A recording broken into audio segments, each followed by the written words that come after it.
to their right to self-determination. It is a really significant move for the three countries. It is symbolic. They're not necessarily the biggest diplomatic powers of Europe, but they have been they've been saying that they're going to do this for some time. All of them, it will come into force, this recognition, on May the 28th. There were other countries. Belgium was perhaps going to be expected to do this alongside them. We do know that there are moves here in Belgium to make a similar announcement, and indeed potentially in France as well. Now, although it is symbolic, it is also significant because Arab countries have said that they will only be involved in the sort of policing of a reconstruction of a post-war Gaza if Western nations recognise a state in Palestine. So the more countries that do that, the more support that there would be from those Arab nations to fund, firstly, a post-war Palestinian state. OK. And looking at reactions from Israel, Rebecca, Israel has now recalled its ambassadors to the three countries. What else is Israel doing and saying? Well, this announcement has drawn fury from Israel, probably unsurprisingly to most viewers. Israel completely opposes the decision that has been announced, this joint decision by Spain, Ireland and Norway. Benjamin Netanyahu has long said that establishing a Palestinian state would be an existential danger to Israel and been standing against it, certainly since the war that began on October 7. As you mentioned, the ambassadors to those three countries have been recalled and they are looking at further measures. The Finance Minister, Bezalel Smotrich, has called for further punitive measures and said that he will be withholding tax that Israel collects and then gives to the collects for the Palestinian Authority and then hands over. He'll be withholding those taxes and they'll be looking at further punitive measures. Now, in response to this, the Foreign Minister this morning said that it sends a message to Palestinians and to the world that terrorism pays. He also said that it will harm efforts to retrieve the remaining hostages inside Gaza. So a very strong reaction from Israel. On the Palestinian side, we've seen a much more positive response, obviously. The Palestinian Authority, who have always been fighting for a two-state solution, have reacted positively, and Hamas has also come out to say that they think that this is a step in the right direction. Rebecca Ritters there reporting from Jerusalem, and also Jack Parrock in Brussels. Now, I asked DW's chief political editor, Michaela Kufner, if Germany would follow the lead of Spain, Ireland and Norway in recognising a Palestinian state. Overall, yes, but right now, no. That's a very short answer, as I'm standing here ahead of a press conference of the so-called Weimar Triangle of the foreign ministers of Germany, France and Poland. A German foreign policy spokesman today reiterated that a separate Palestinian state remains a firm aim of German foreign policy, but as part of a negotiated process to secure essentially that both countries, both people, Israelis and Palestinians, would be able to live peacefully next to each other. So coming back to whether you understand recognizing Palestinian statehood as a moment that opens opportunities or that is the end or the aim, Germany is rather on the latter side, and even France, and we expect French Foreign Minister Séjourné to speak on this here today. We certainly will be asking him about it, is reluctant at this very moment in time to grant that very statehood, despite having been more open towards it in the past. Clearly, Germany has as a fundamental policy principle to stand by Israel's side. So certainly from the German side, recognizing Palestinian statehood is simply not on the cards right now. DW's chief political editor, Michaela Kufner. Michaela, thank you. Now, the United Nations is warning that humanitarian operations in Gaza are nearing collapse. The organisation says it's no longer able to distribute food aid in the southern city of Rafah due to a lack of supplies and fears over safety. It says its main aid agency for Palestinian refugees, UNRWA, and the World Food Programme are unable to access their warehouses in Rafah because of Israel's ongoing military operation. After fleeing Rafah, many come here to Deir al-Balah camp in central Gaza. But the situation here is not much better. People queue for basic supplies. As temperatures soar, they're desperate for water. If there is no water, we can't shower. If there is no water, we can't drink. If there is no water, we can't do the dishes. We can't do anything. Life stops. We're suffering a lot. With heavy fighting around Rafah, the Israeli military says nearly 900,000 people have fled the area. These satellite images show the scale of the movement in recent weeks. Hundreds of tents and shelters have been removed. The UN says humanitarian operations in Gaza are near collapse, as almost no aid can enter and they no longer have access to its warehouses in Rafah. Our colleagues at UNRWA report that today the agency's distribution center, as well as the World Food Programme's warehouses, both in Rafah, are now inaccessible due to ongoing military operation. UNRWA says that its health centers have not received any medical supplies for the past 10 days. Despite this, healthcare staff continue to provide thousands of medical consultations each day at health centers that are still operational. People had hoped the pier constructed by the US would bring some urgently needed relief. But so far, it hasn't been nearly enough. We have been waiting for this aid for hours, and we have not received anything. It just doesn't reach us. I ask America, the international community, and all the Muslim world to end this war. All we want is for this war to end. The US says it's working on creating alternative routes to speed up aid deliveries. Until that happens, many people leave here empty-handed. Let's take a look now at some of the other stories making news around the world today. Russia says its forces have retaken the village of Klishchiivka in Ukraine's eastern Donetsk region. Russian troops previously captured the village in January last year, but Ukraine fought it back in September. The Ukrainian army has come under intense pressure from Russian forces in the past few weeks, while facing critical shortages of ammunition across its front lines. Authorities in the US state of Iowa have confirmed several people died when a tornado and severe storms battered several areas. The twister destroyed entire neighborhoods in the town of Greenfield. The local hospital was also damaged, meaning that injured residents had to be transferred to neighboring towns and cities. Parts of Minnesota and Wisconsin were also hit by the storm. Germany's far-right political party, the Alternative for Germany, or AfD, says it's banning its leading candidate from appearing at EU election campaign events. Maximilian Krah has been facing an investigation into suspected links with Russia and China, but the party's decision follows his comments that not all members of the notorious Nazi SS force were criminals. Now, huge crowds in Iran have attended funeral events for the late President Ibrahim Raisi. He was killed, along with Iran's foreign minister and several others, in a helicopter crash on Sunday. Iranian state media said the crash was the result of a technical failure. The army says it's launched an investigation.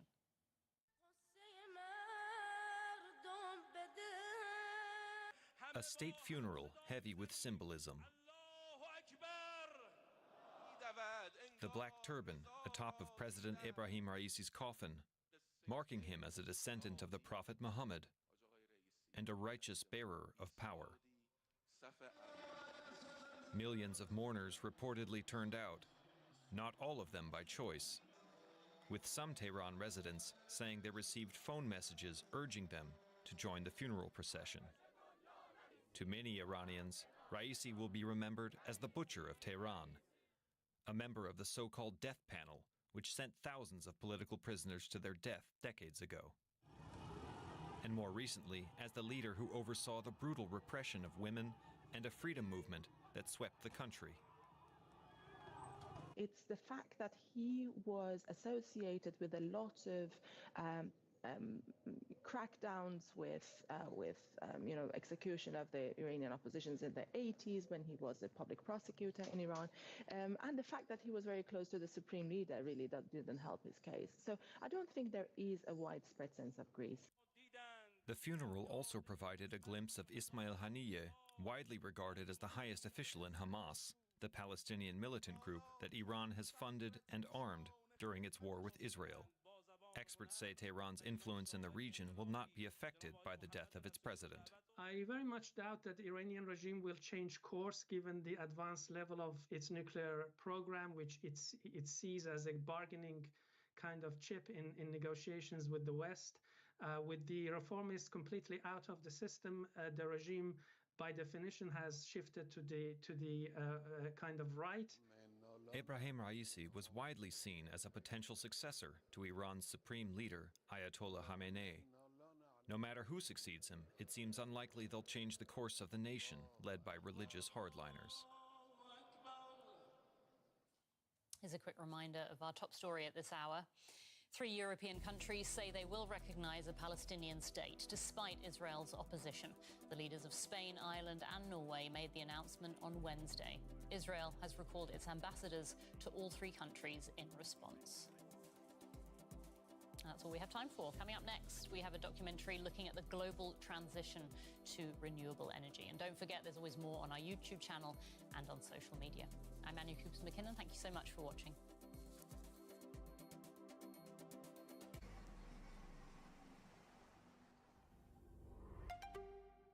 Ukraine was like a stepping point to, pivot you into that world you want to be. Finish your studies. Now you have a certificate from Ukraine. You can choose to go back or somewhere else. Currently, more people than ever are on the move worldwide in search of a better life. Yeah, I believe something great is coming very, very soon. And yeah, I can't wait. Learn more about Ola Wale's story, Info Migrants.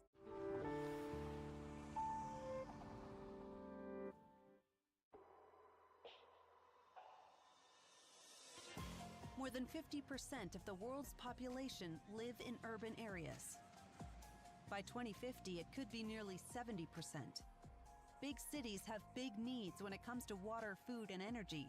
This heavy demand on resources poses daunting challenges to researchers in a world grappling with climate change. Those cities and towns will need large amounts of energy. Hey yo! Hey yo, hey yo, hey yo! My microphone almost fell down. Sup, Taiwo, how are you doing? Where's my camera? Here's my camera. Alright, hey yo! Hey yo, hey yo, hey yo! I have like half a beer. And I have my cedevita. Check out my cedevita. This is my cedevita.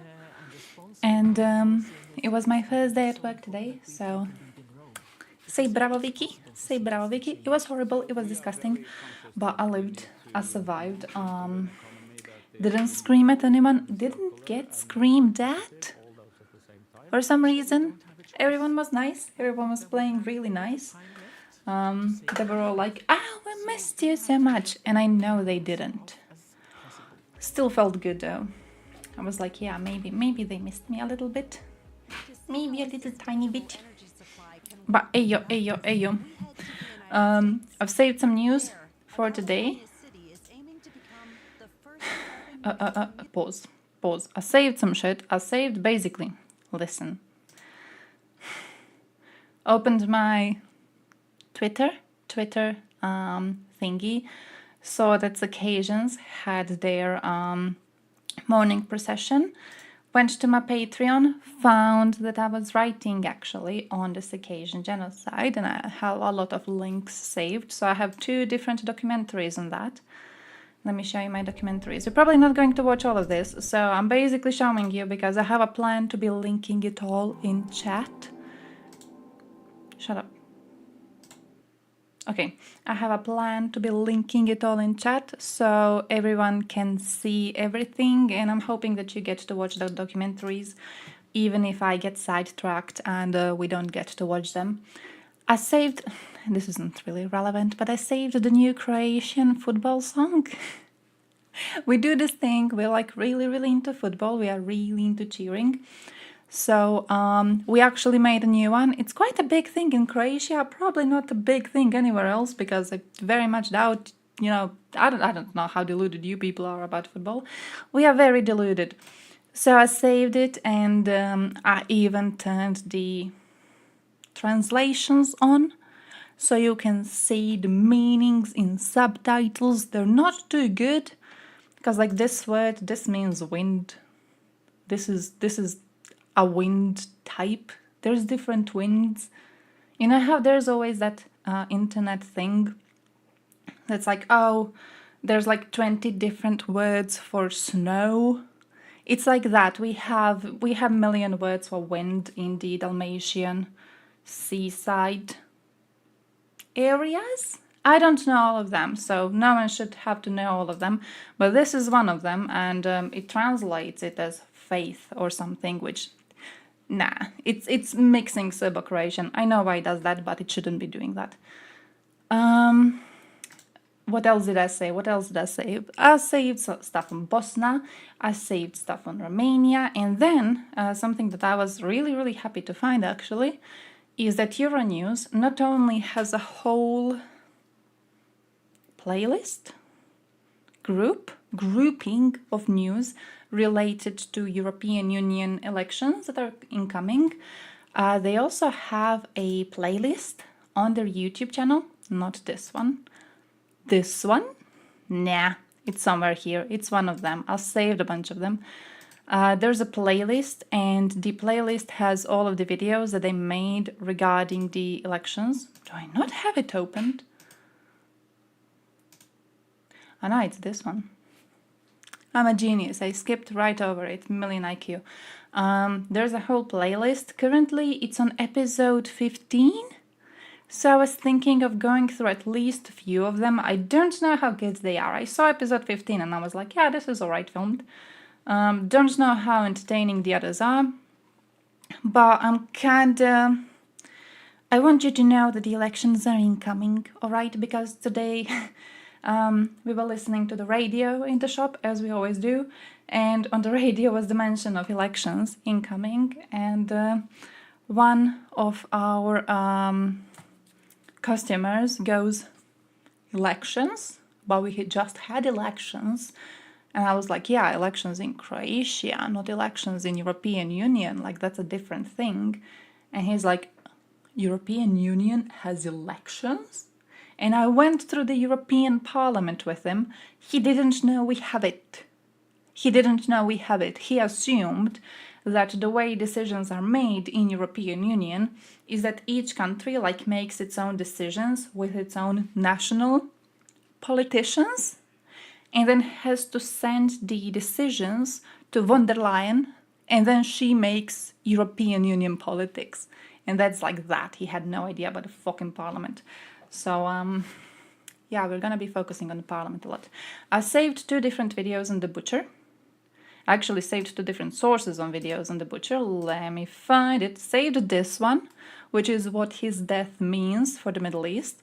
Because at first I did see a lot of people celebrating, and then a lot of people were like, nah, it's like he was a figure, so it doesn't really matter. So I basically saved a video that goes through the details of it.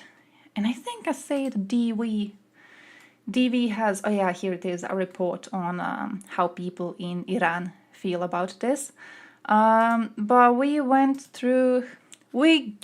over him rather quickly, basically just being like, ha, he's dead, Lamal. No, I was gonna miss him. I'm pretty sure that was it. That was like the whole thing. Oh, he's dead. Oh no. Who is sad? No one is sad. That's sad. So, yeah.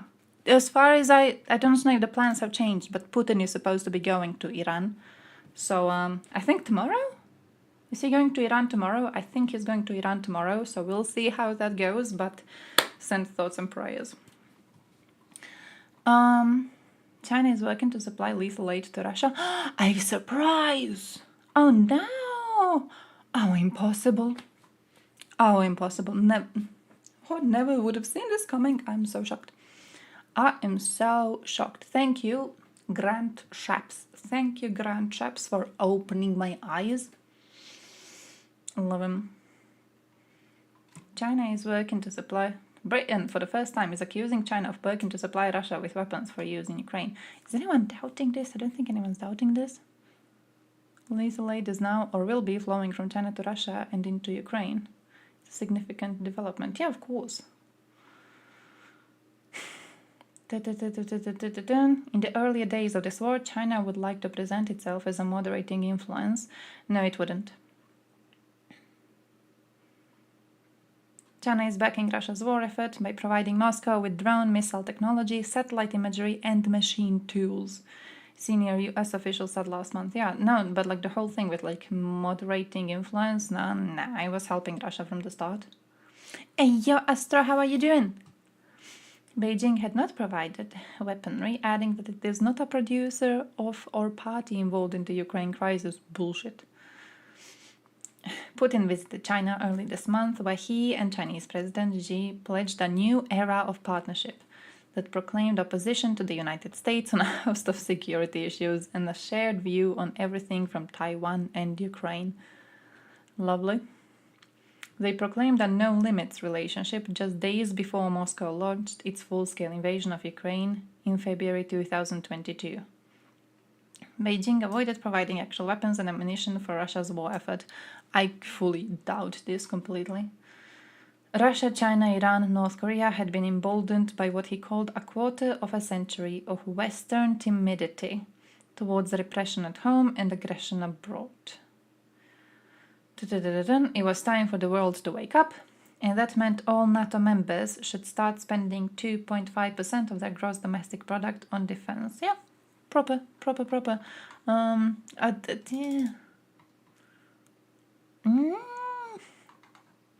I feel he goes like, oh, it's time for the world to wake up. And then he gives us the minimum of what we should be doing. Oh, spending 2.5% on defense. That's like waking up.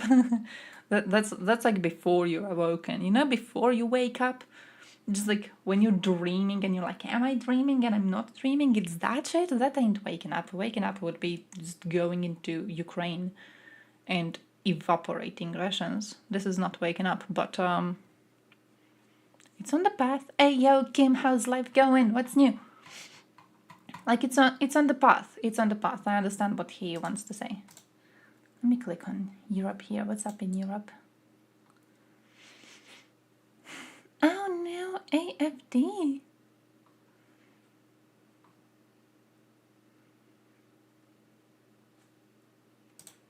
Oh, I also saved what's it called? TLDR News on EU because it had a report on the Dutch politics. He expects government installed by end of June. Because I spoke to someone a few days ago and he complained about Wilders rebranding himself to be anti-Putin. And to be fair, I haven't looked into it. I haven't really looked into this man in a while, so I completely missed whatever he had been doing, really.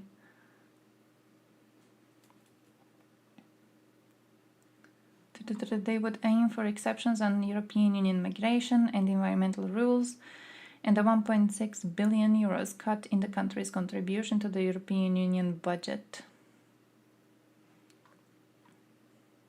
Yeah, but I don't know what it is with rebranding. I haven't seen a single thing about rebranding, but also I haven't seen a lot of things about the man in the first place. So who the hell knows, really? He's the Duchies. But yeah, we can start with the... Oh, actually, no. NAFO? TVP World made a video for NAFO anniversary. We're starting with that. What that means, well, we shall find out shortly with Jonas. Over to you.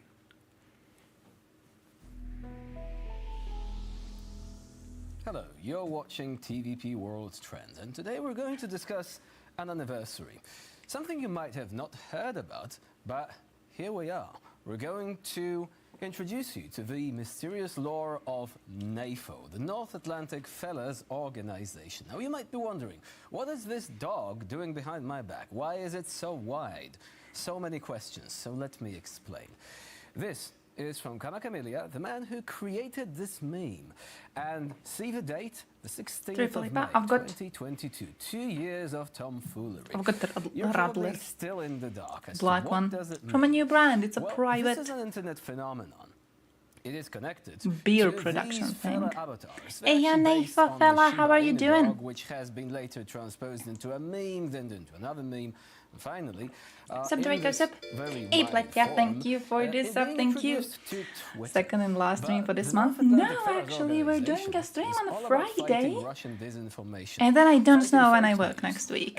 So, I'll have to see which shift I am. Currently, though, it seems good.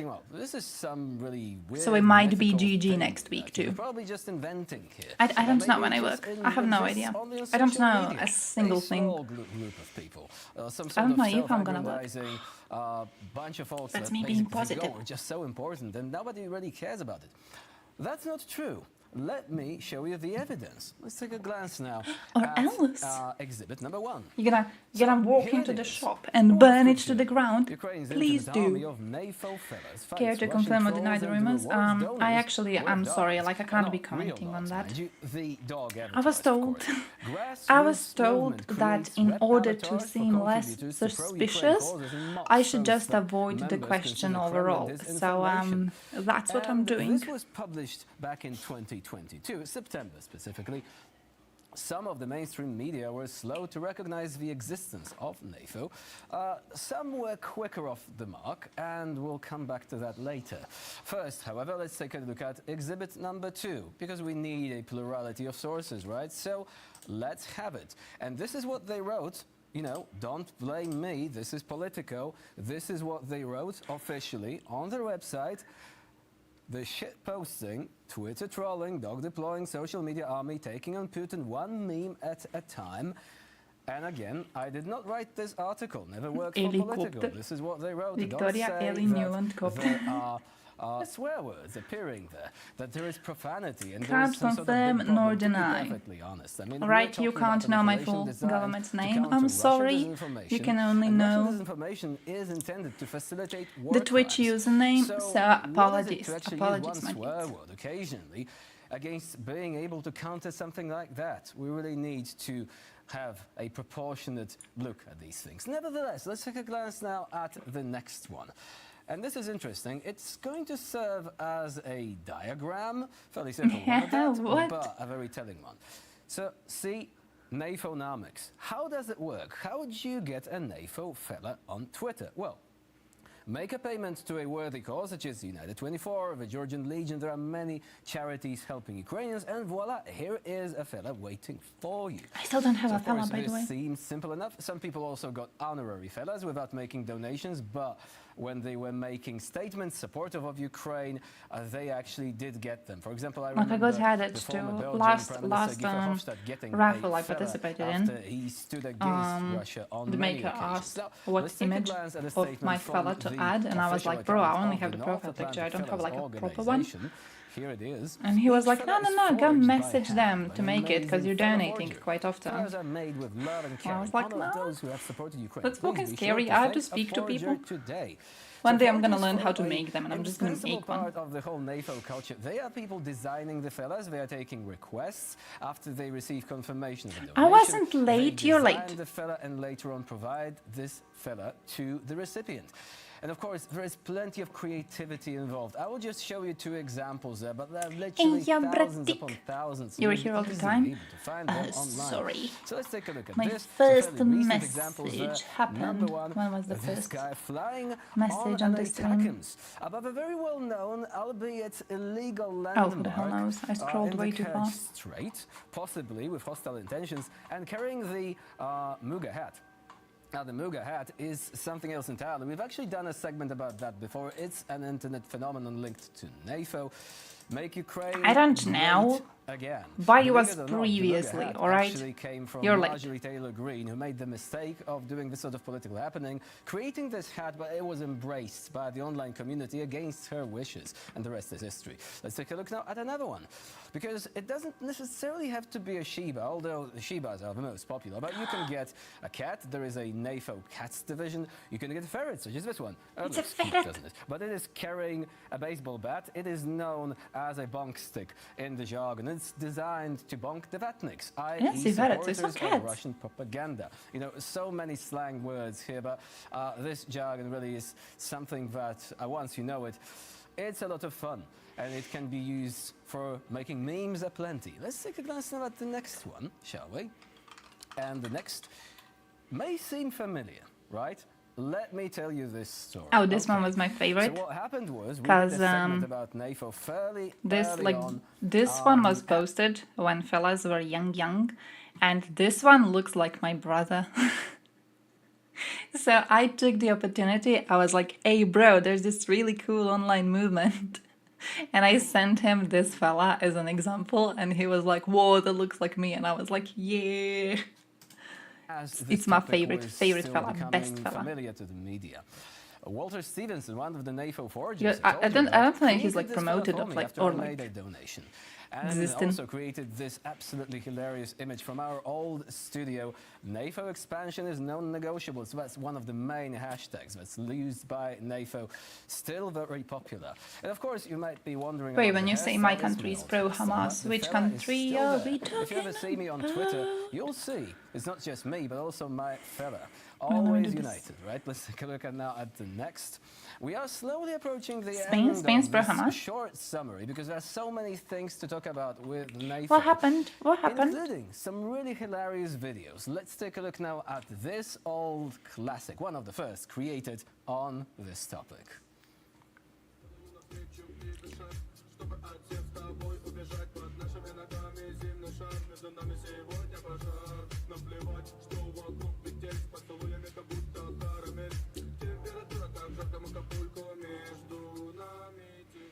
Look, so there's this little dance my Palestine as a country. Yeah, yeah. I wanted to say it's not pro-Hamas. I was waiting for that. To be like, that's a bit different.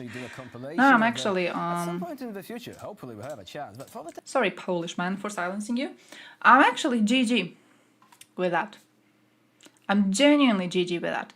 Well, let me see on which links I wanted to click while the Polish man is silenced. Because listen, here's my take, all right? I think in order to reach peace,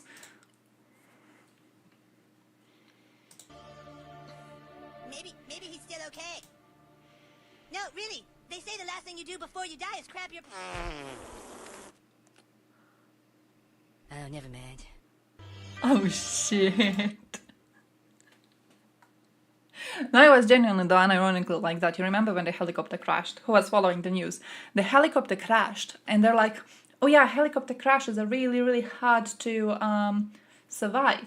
But maybe he lived. And then people were still being fucking deluded about the possibility of him surviving. It was the wildest time on social media ever. People being like, yeah, we're gonna pray for this man. We're gonna pray for this fucking man. Because maybe he had the ability to survive a helicopter crash. You don't fucking survive a helicopter crash.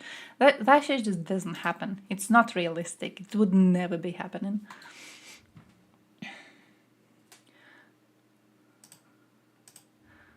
Wait. When's the next one? When's the next one? When's the next one? You recognized it in like 1988, 89? See, nice, based. Based. Hey, you're pickling. That's based. And I genuinely think it's a good thing that Palestine is being recognized. Because in order to normalize the relationship between Israel and Palestine, we will need to have both of them acknowledge the right of the other one to exist. And I feel recognizing the existence of Palestine is a good way to, go in that direction. I'm genuinely like GG with it. Oh yeah, I saw something. I saw actually Sunak being rather what's the word? Vague on whether UK is going to have early elections. I saw that.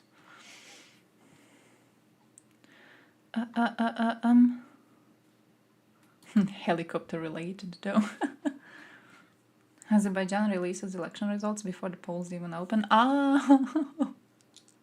Accidentally published results showing a victory for Ilham Aliyev, the country's long-standing president. You know what's a fun thing though? Why wouldn't you? Like in the current world situation, why wouldn't you? Like what the fuck is stopping you? Think of, Putin. in Russia, killing political opponents, not allowing people to go out into voting, suppressing all sorts of opposition, out in the open, not hiding it, out in the open. And that's just that.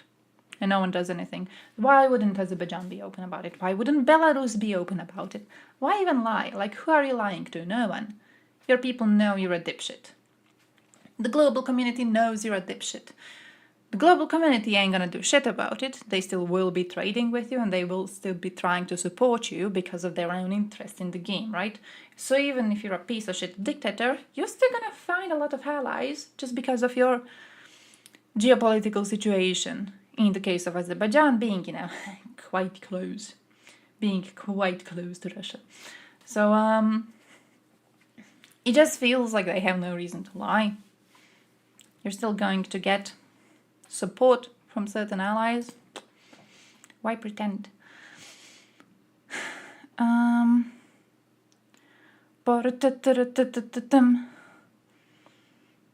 price for getting your state recognized is 1,200 euros. To be fair, that's a good point, because I do think that a state should have been recognized way earlier. And I do think that if it were recognized, it would have been on a path to reconciliation, rather than having the absolute shitfest that we are having right now. I feel there would be much more opportunity for peace if we just went with the opinion of like, hey, both of these will have to learn to coexist with each other, rather than being very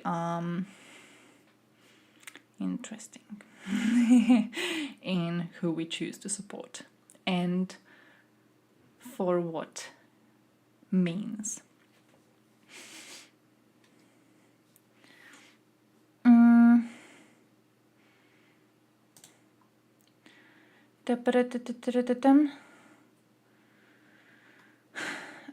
Well, rematch could happen in autumn.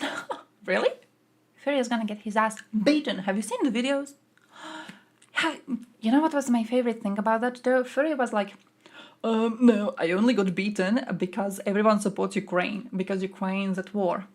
And I follow a lot of pro-Ukrainian accounts. So I saw him bitching about this, and then I was like, I wonder if I go to actual like boxing accounts, I wonder if people fell for this shit. They didn't, because they called him fat. They called him a fat, sore loser who should have retired.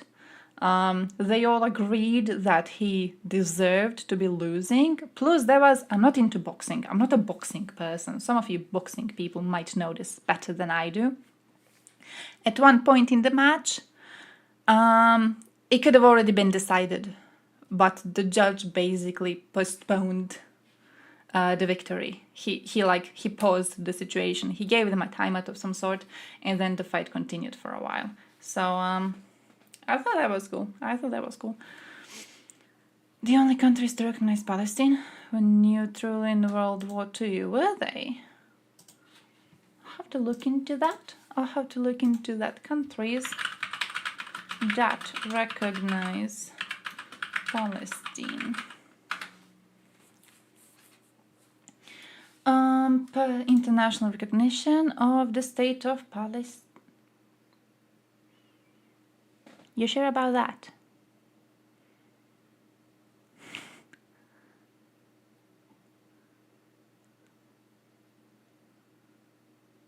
Meant for today? The only countries to recognize Palestine were also neutral in World War II. Are the countries that recognize Palestine today? Ah.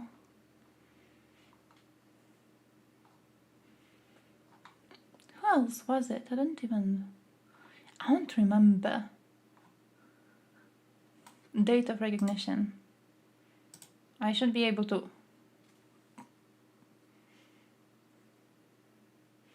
Was it on Reuters? Where did I see it? No, it was on Euronews. I saw it on Euronews. Spain, Ireland, Norway announced they will recognize Palestinian state.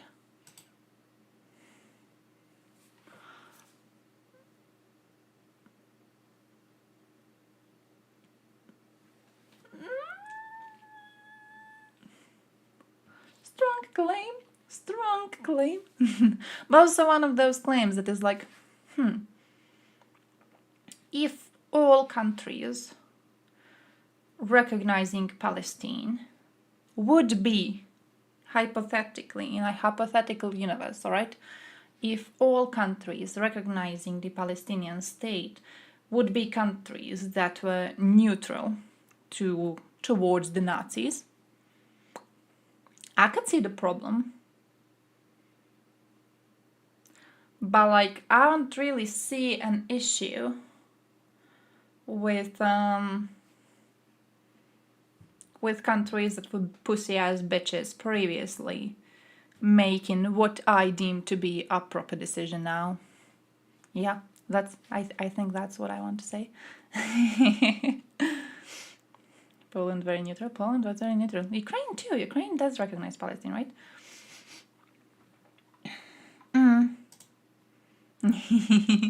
But yeah, I wouldn't see it as a telling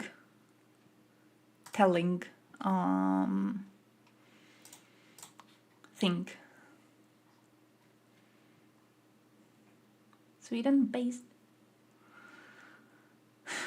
Oh,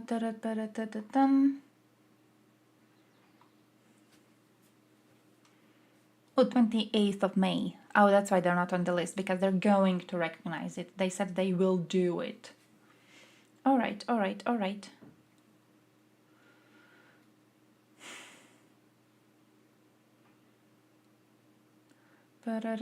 Ireland also 28th. Oh, and then Norway also likely 28th. Likely. Slovenia and Malta also claiming it is vital to bring peace to the region. All right. Who else do we have? Belgium. Oh, it currently holds the 6-month rotating presidency of the Council, responsible for overseeing its work, and therefore it's likely restricted from signing such declarations. All right.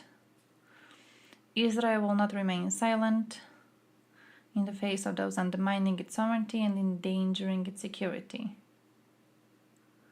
Today's decision sends a message to the Palestinians and the world: terrorism pays. Israel will not remain silent. There will be further severe consequences. You know, if this happened like after the attack, if it was a day after Hamas went in and killed a bunch of civilians, if that was ongoing, I would see the complaints. I think that at this point, when we have seen the cost of Israel attempting to completely wipe out Hamas, when we have seen the civilian cost of it, when we have seen what's going on in Gaza, I don't really think it holds much water. I don't really think it holds much water. I don't think there's a way to fight Hamas in Gaza without causing immense tragedy.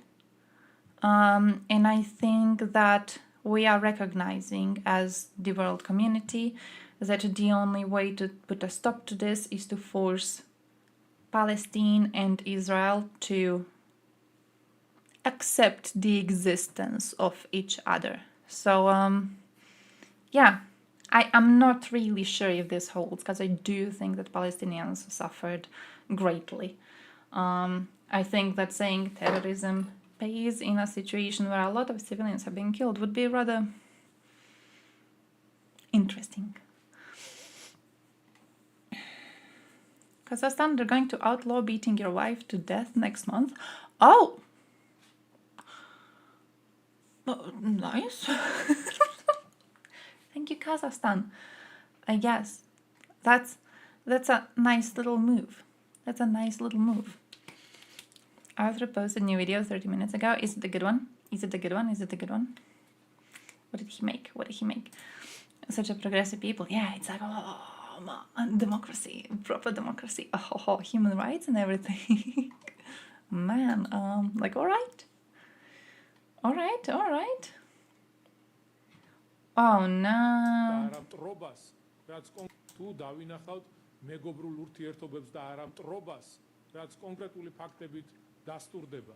და მტრობა ის, როდესაც დასავლეთი აფინანსებს რევოლუციურ სცენარს. ჩვენ თუ დავაკვირდებით ბოლო წლების განმავლობაში არასამთავრობო ორგანიზაციების მხრიდან პირდაპირ არის მცდელობა რევოლუციის მოწყობის ქვეყანაში. და ეს არასამთავრობო ორგანიზაციები ყველამ ძალიან კარგად ვიცით თუ საიდან ფინანსდება.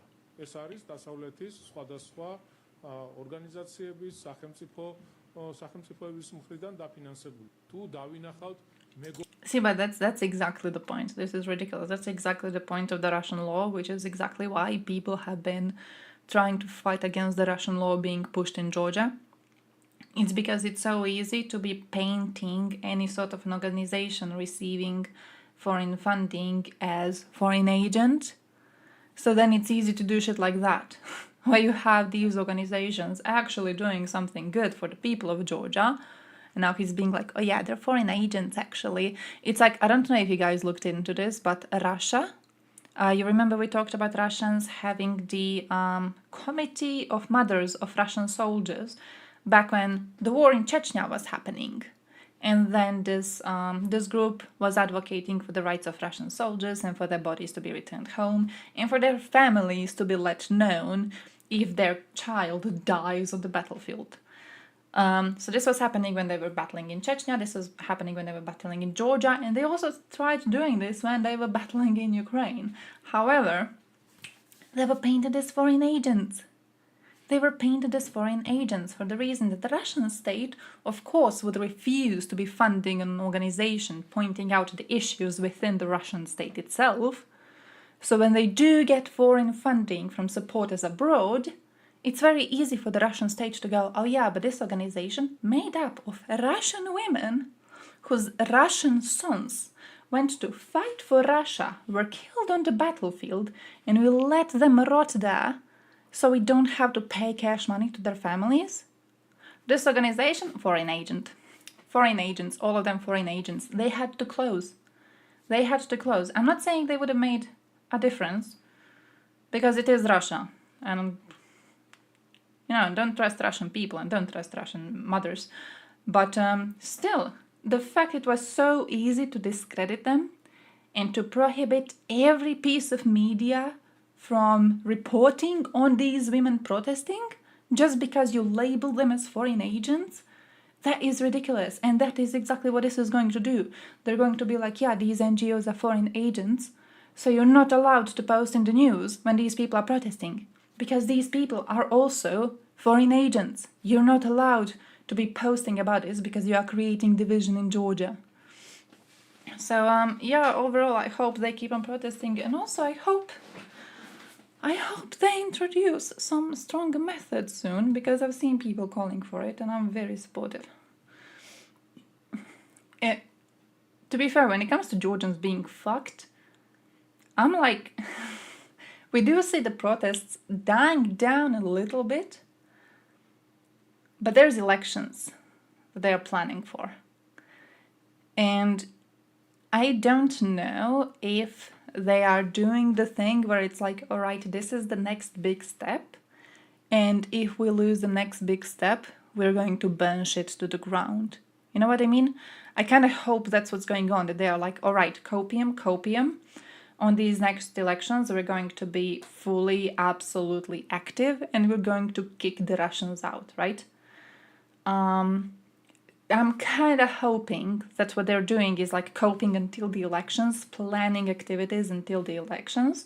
And then I do agree that the elections can be forged, but I'm hoping if they are forged, that we are going to see a very strong response, because Georgians have shown that they are capable of a very strong response despite the police sent to silence them. It's not like in Russia. You know how Russians were like, yeah, we're going to punish Putin for killing Navalny by doing something for the elections. And then what they did for elections was nothing. And then the elections were stolen. And what they did when the elections were stolen was nothing. I'm kind of hoping Georgia's not going to be a bit more active than that. I'm hoping that they are going to be stronger in their condemnation. Translate. Name of the new byte will be changed to the Russian obscenity in it.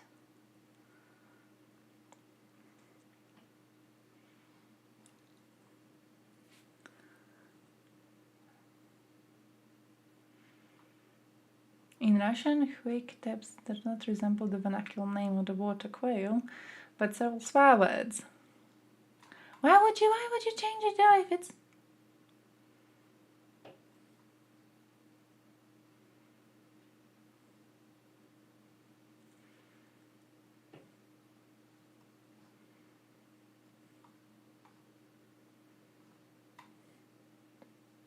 Who cares about something being a swear word in Russian? Piss on them. Kazakhstan is a pussy. Like, who the fuck cares? Oh no, in Russian this is offensive. Alright. I'm sure it means 100 other things in 100 other languages. Why are you caring about Russian? Just don't. Just don't. True Taiwo, well, lead them out of their pussy ways. Lead them out of their pussy ways. Fix that. You yourself personally go and fix that. Offer them really good beer if they fix it. I don't know. Just like, concerning. Deeply fucking concerning. Wait, what did I want to show you? The butcher. We haven't seen the butcher video. Let me show you the video. To say, hey, it was just the president, not the Ayatollah. So none of this matters. But that is oversimplifying things. It matters for here, and here, and here, back to here, obviously, and here, and here, and even here. Oh, and it also matters for this. Let's dive in. On May 19th, 2024, Iranian President Ibrahim Raisi took a trip to his country's border with Azerbaijan. It was an important visit to inaugurate a dam and hydroelectric plant built along the country's river border. Yeah, Schultz made a pussy comment recently. What was the pussy comment? It was like today or yesterday. Strengthen relations with Israel, and Iran having strong feelings about I saw it somewhere. Azerbaijan's border with Armenia. In fact, former Iranian Foreign Minister Mohammad Javad Zarif And I don't played a remember recurring it. role in today's story. Once described any changes to that border as a red line for Iran. Of course, the peacekeeping forces in that region were Russian, and it turns out that the Kremlin was distracted elsewhere in the world. Long story short, Azerbaijan made its move, and Iran's red line turned out to be a bluff. Anyway, everything seemed to be back on track with Iran's relations with Azerbaijan, and the trip itself was going normally enough, with Azerbaijan's Office of the President publishing these standard press release photos. But with the event concluded, it was time for Iran's president to head home, and that's when the trouble began. Returning to Iran aboard a Bell 212 helicopter like this one, it appears that the pilot struggled to navigate through a thick fog, and, unable to see in front of him, he ultimately crashed the chopper in East Azerbaijan, not far from the dam site. Quick, confusing... Wait, give me a second. Talking about Schultz being a pussy. Did you guys know that like 3 weeks ago it was revealed that Russian hackers have exposed email addresses and personal information in a cyber attack on Olaf Scholz's party? It happened last summer, and 3 weeks ago it was like revealed that it was Russians doing it. It was Fancy Bear Group. Just like, just that? Just happened? Did they do shit about it?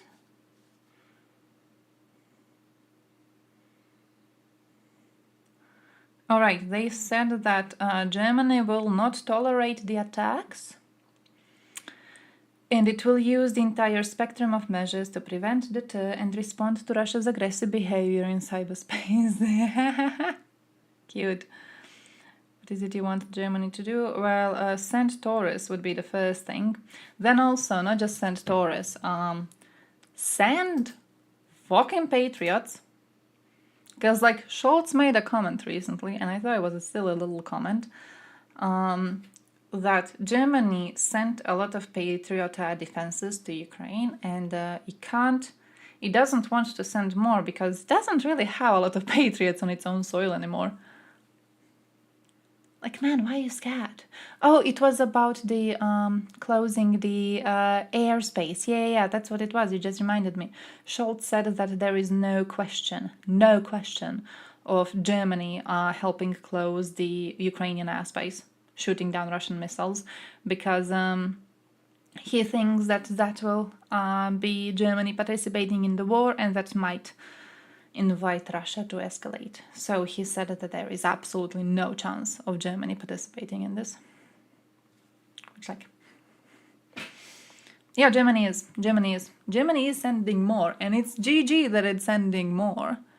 It's just that, bro, you're far fucking away from the front line. By the point German asses get into danger, Europe's gonna be crumbling to pieces. And you are clinging onto your patriots instead of giving it to the country that needs them the most right now because you betrayed them? Come on. Like, come on. NATO just doesn't want to realize it yet. Yeah, that's what sucks balls, though. That's what absolutely sucks balls. Because with every opportunity that they pass up on, Russia is getting closer.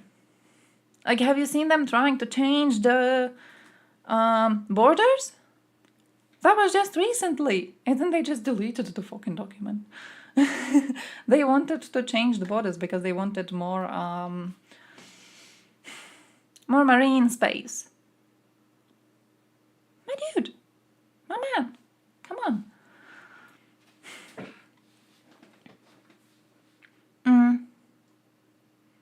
Yeah, that's that. Baltic Sea border change proposal. Thank you, Vala. Thank you. That's what I was talking about. I was trying to remember what was the name of it so I could Google it. The Russians themselves were like, hey, we gotta change the borders. Like, guys, how do you feel about changing the borders? And we just, like, watched it, and then they deleted it. Now, I'm not sure why the fuck they deleted it, because they have gotten very strong negative international response before, and they didn't do shit about that. Now they deleted this. It was a weird thing. It's a weird thing that they actually got a bit, like, pushed back for some reason. Scholz isn't chancellor anymore. He's just not fit for that role. Do you think there's someone better who could be? Because, like, to be honest, to be fully honest, and how to say that? I think that after Merkel, I think a lot of people don't have high hopes in German chancellors. So I'm kind of fearing to see whoever else gets the position.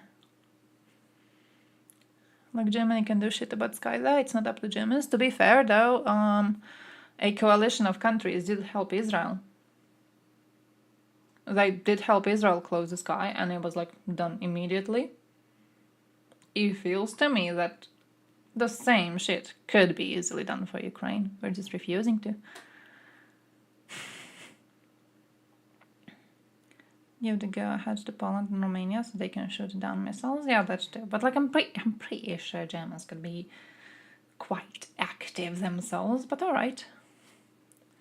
Germany didn't re-up the military budget increase, so they still are not meeting minimum 2% funding. Germans feeling like they won't be in danger anytime soon. I wonder why. I wonder if they're gonna sign the, NS3 deal with Russia soon. Just come on, why? Patriot missile ranges of 200 kilometers. It doesn't get close to the front. It does cover parts of Western Ukraine. Give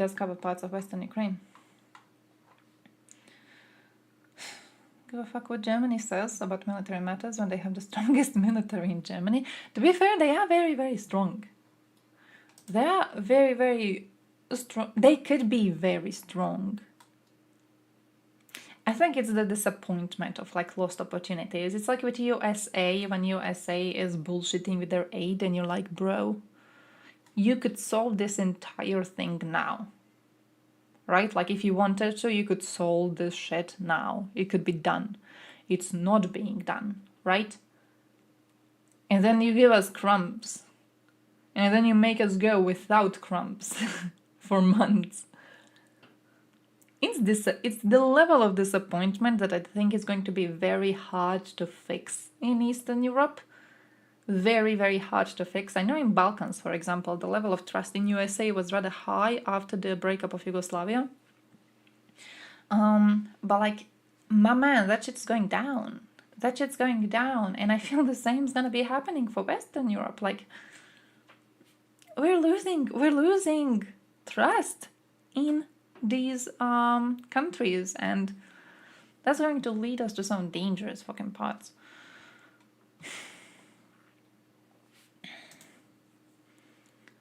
European Union doesn't want to deal with Ukrainian goods going through and competing with Polish goods. To be fair, European Union did already have a crap way of dealing with that, so yeah. Changing Baltic Sea borders was reconsidered today. Who the hell asked them anything in the first place? Like, who gives them the right to be considering shit regarding other countries? Who's asking them?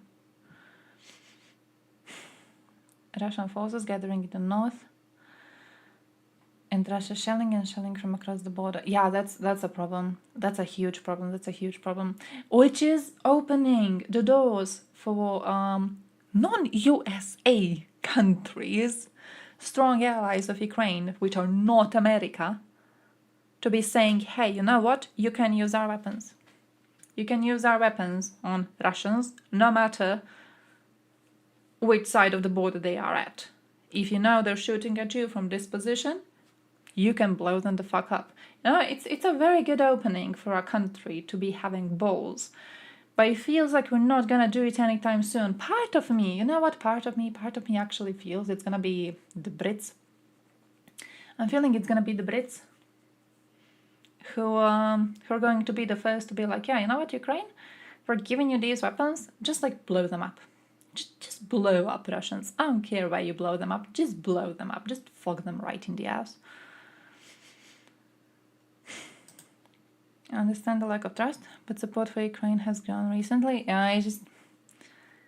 You know how it is. I do understand that. It's that I think from the position of Europeans, and then especially Eastern Europeans, and then especially Ukrainians, it's like, all right, we have lots of supporters in USA, but we're still not getting the aid. So do our supporters in USA matter in a way? Like, do you notice them being supportive? Do you notice their influence? Or are we just left to die with no ammunition? Because that, it like paints the whole country. I hope it makes sense. It's painting the whole country, you know? It's like, oh no, Ukraine, don't worry about my country basically being neutral. You have lots of supporters there. It matters if there's aid being sent. There's no aid being sent. It doesn't really matter. It's still betrayal on a country scale, right? Hey, yo, crazy hunter, how's life going? I need to change my stream times. It's been like 2 days. It's been 2 fucking days. It's been Monday and Wednesday. We've been streaming at the same exact time.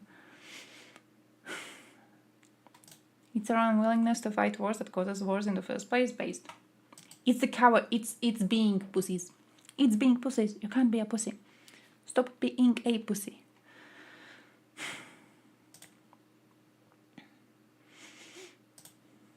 Germany and the UK are better than that front. Wait, do we have hopes? Do we have hopes of our 2 allies giving us some shit to make up for USA being a pussy? Do we have hopes? Are we having hopes?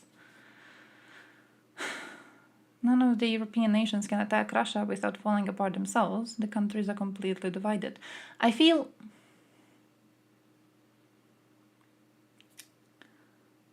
I agree with us being divided to some part.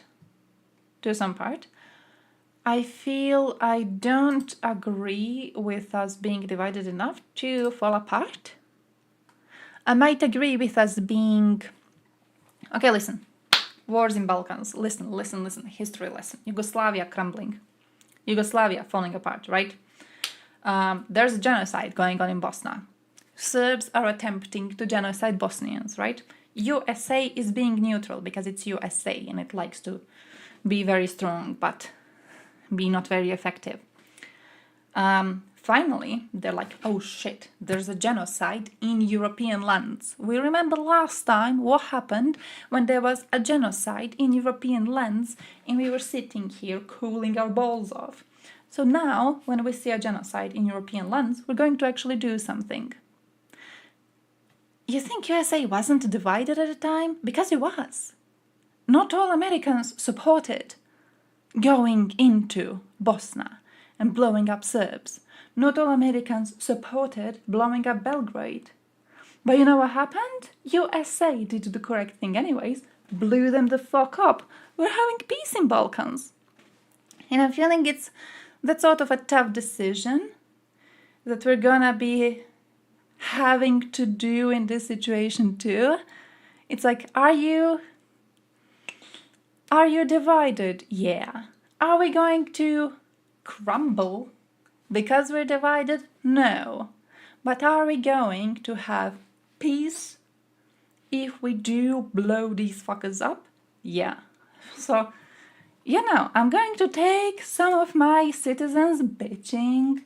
I'm going to take some of my citizens bitching around if in exchange I get to keep being very fucking strong and having the trust of Eastern Europe placed upon me. Right? I think it's alright to have some of my voters bitching around because like their situations are also going to change. Because at the time a lot of NATO countries weren't too happy about having to join the war from the start. Like, I don't know if you guys remember, but like from the start, you know who was helping Croatia during the breakup of Yugoslavia? It was goddamn Russians, because no one else wanted to help us. Everyone else was like, if we pretend we don't see it, if we pretend we don't see a war, the war is going to stop. Let's just, what war? Where war? What's going on? So what happened is the war was happening, despite the fact that all of these idiots were looking away. And what happened there was, surprisingly, our people were not too happy about dying. You know, they didn't feel too happy about the possibility of dying. So what they did is they ran away and they ran to Western Europe. And they had thousands of refugees coming into Western European lands overnight, which crumbled their fucking economy. And basically, yeah, then they were like, maybe we should do something.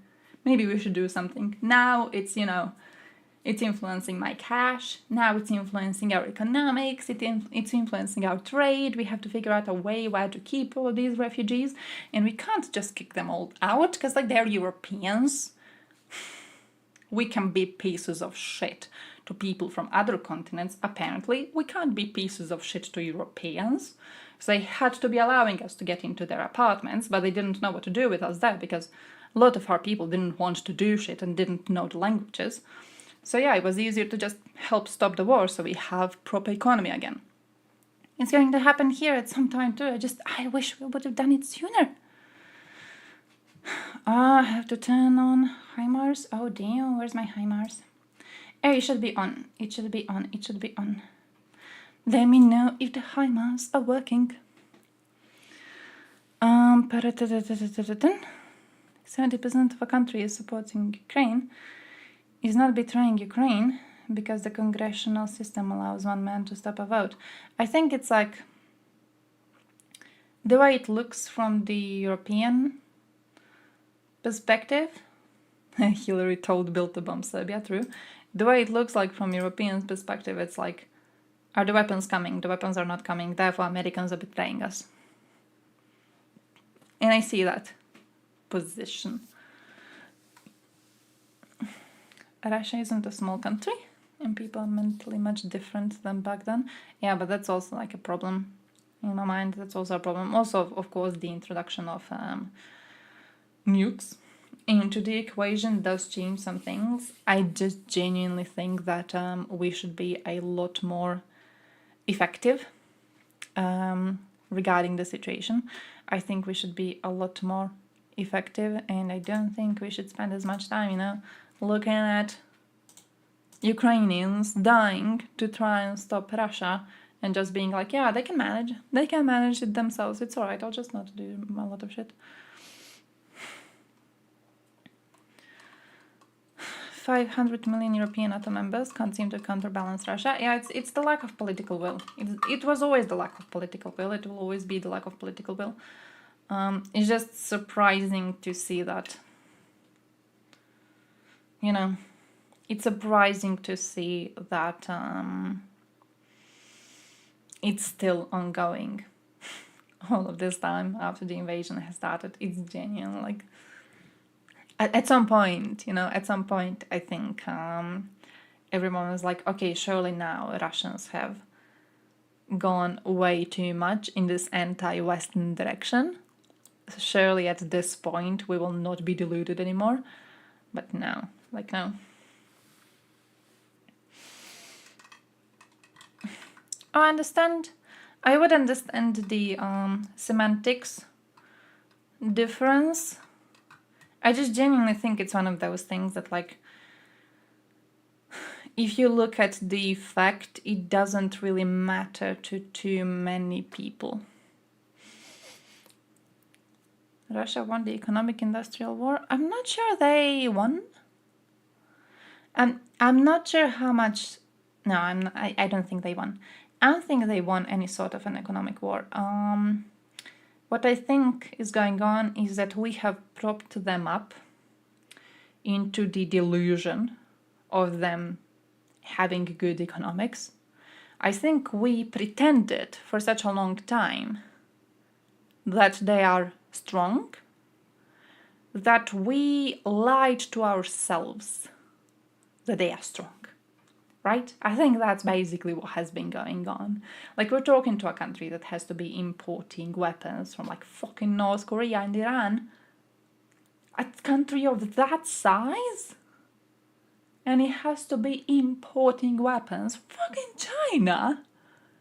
To be able to wage a war on a neighbor that smaller? Russia's strength was the fact that it had a lot of shit left from the Soviet Union times, and the fact that we deluded ourselves for such a long time into thinking that they are strong, that we actually thought that they were. So, yeah, that's what I'm seeing on that. Yeah, their economy is bleeding, however, Russia is... When Russia bleeds, Russia bleeds in a way that it makes life harder for people who already have a hard time within Russia. So for quite a long time we're not going to be seeing any sort of a difference.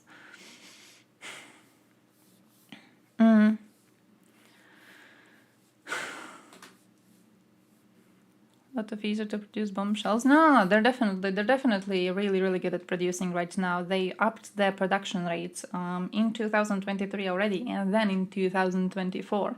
They definitely upped their production rates. And definitely this has been the case because we, with zero IQ in our heads, when this invasion has started, what we were doing was like, can we defeat Russians? Do we have a chance of defeating Russians? Oh, they're so strong though, they're so good, they're so strong. I don't think we have a chance of ever defeating them. And we gave them time to adapt. It was our fuck up. Everything that Russia has, it has because we propped them up to have it.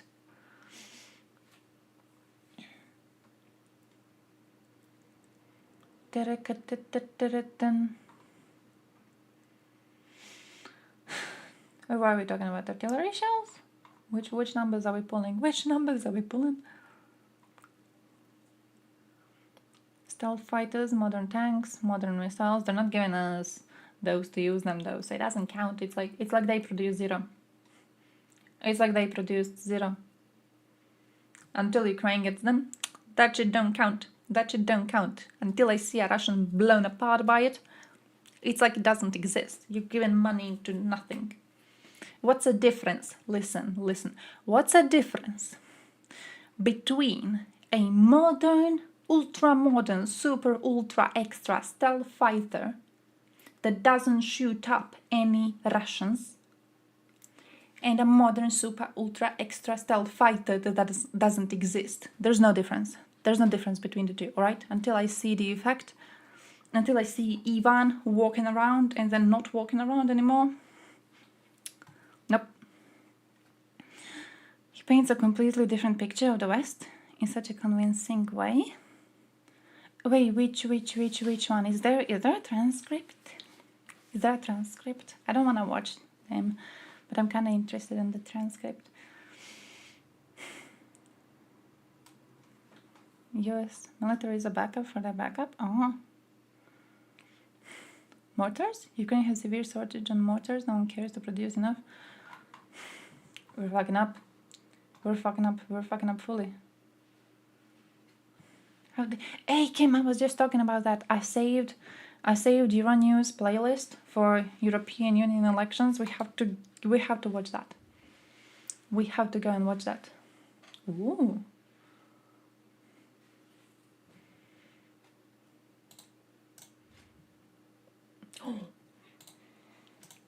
Also, I have to run for a second.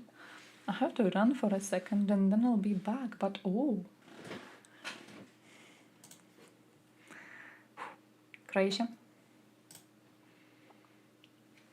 Oh, you look at Hungarians. Look at Greeks. What are Greeks doing? Croatia? I have to look at every person, but by the way, give me a second.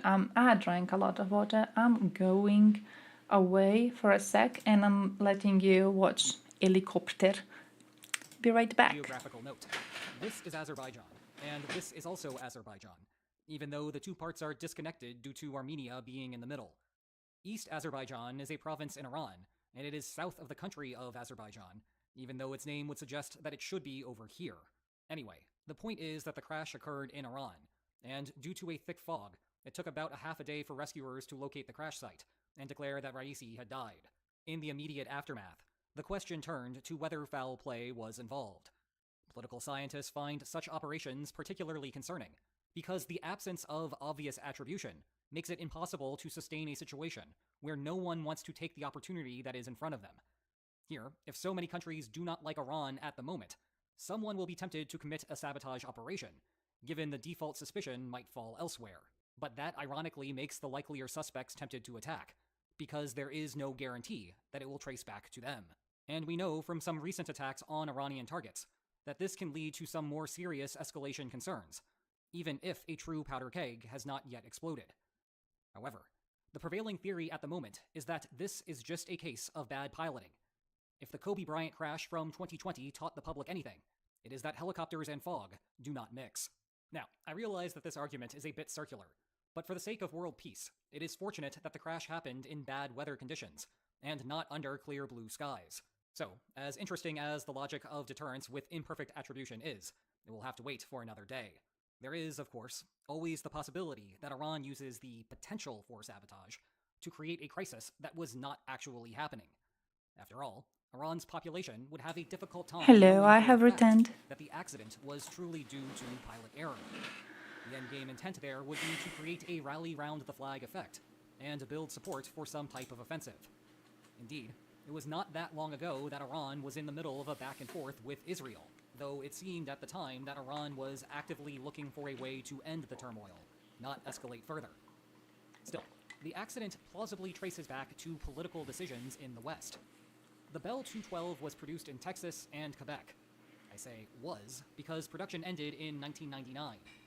What this means is that Iran was operating antiquated Western equipment without simple access to Western markets for replacement parts.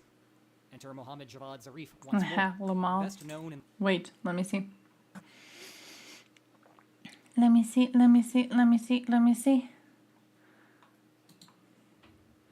War should have ended in 2022. Thank you, Timothy. Thank you. Best man.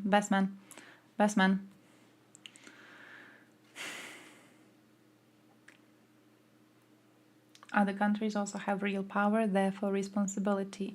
6 months into the war, Russia was losing and they should have lost. the offensives in the fall of 2022 brought back more than half of the territory that Russia has taken in the winter and spring of that year.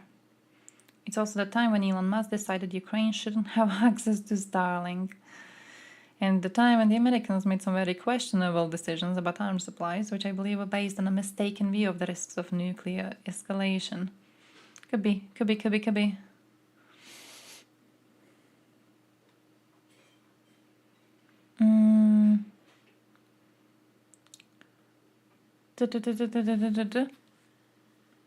The link to Putin's speech, I think you can just like send it in chat. Chat allows links, so all the links can just be shared around.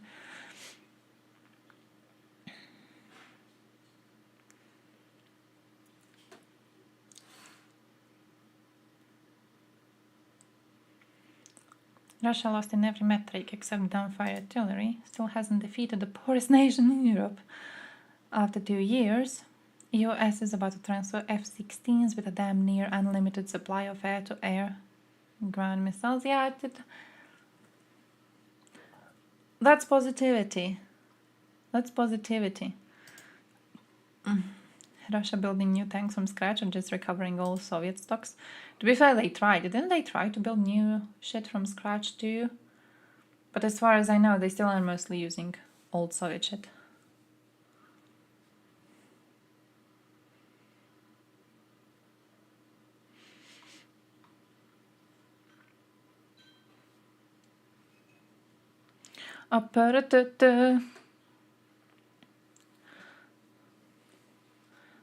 Wait, is Croatian?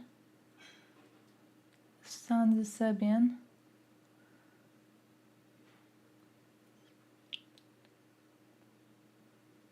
Puk?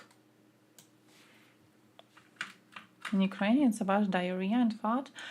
No, it's not in Croatian. Puk. I mean, I know what puk is in Croatian. I don't know what puk is in English. Puk. The peoples. How the fuck would you... I don't know what's the definition of that word. I've never fucking thought of that word.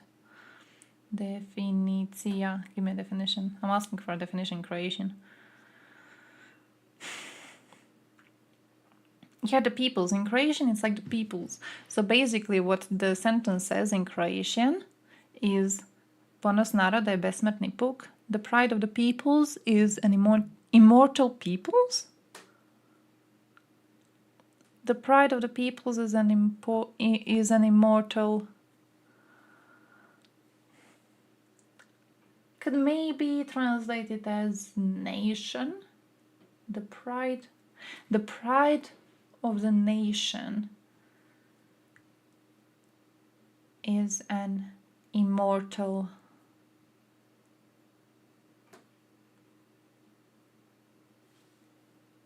I want to say peoples, because like peoples as a group of people is the most correct translation of the term.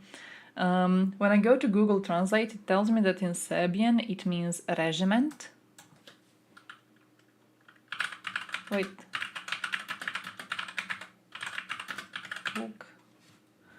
But like in Croatian... Yeah, they're also saying regiment. I don't know if it's a regiment. I don't know if I know what regiment means.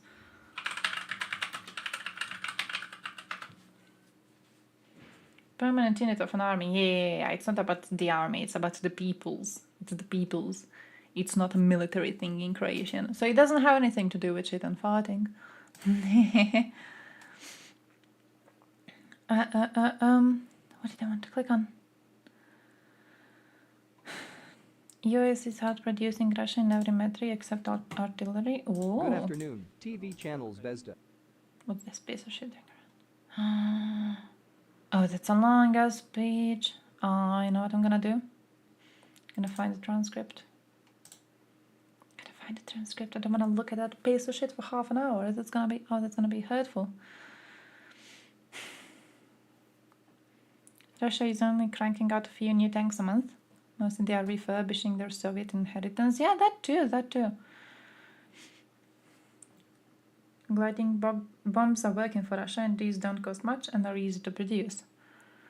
So as long as Russian planes are in the air, Ukraine has a big problem, definitely. Oh, definitely, definitely.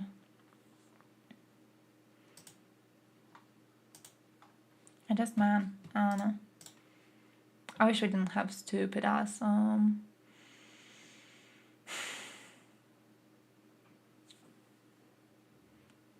regulations to follow. With like, oh yeah, if a country invades you, actively is invading you and attacking you from their own territory, you can't strike their military on their own territory. Like, why the fuck? Russia is a party to this war. Come on, it's just not fair.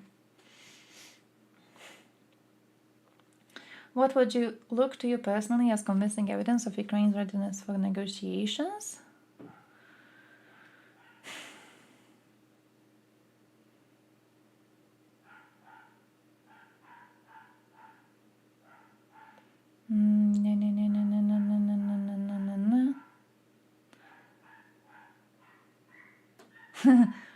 We talked about this many times. When our troops stood near Kyiv, what were we told by Western partners?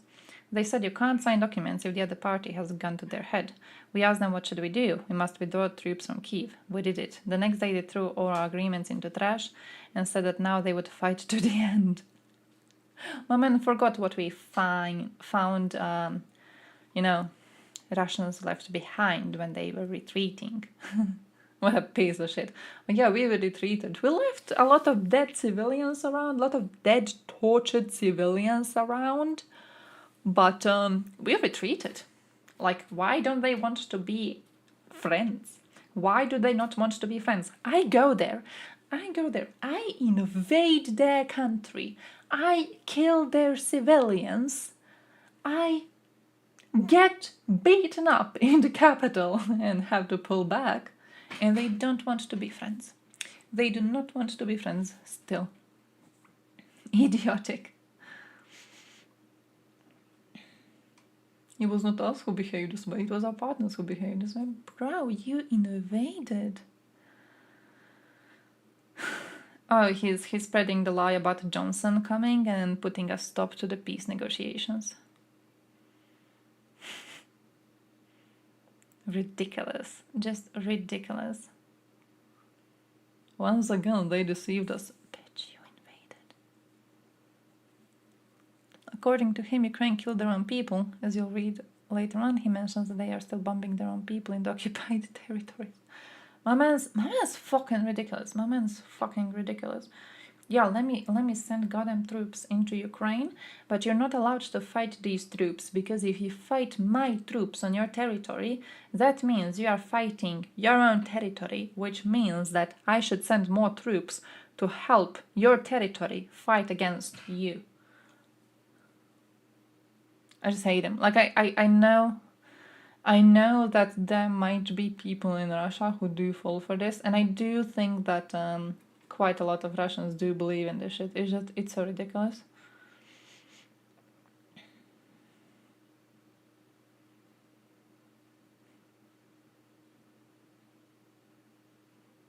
Just ridiculous. Yeah, as long as they believe it, it's like, it's important enough to know about, right? A fucking peace process.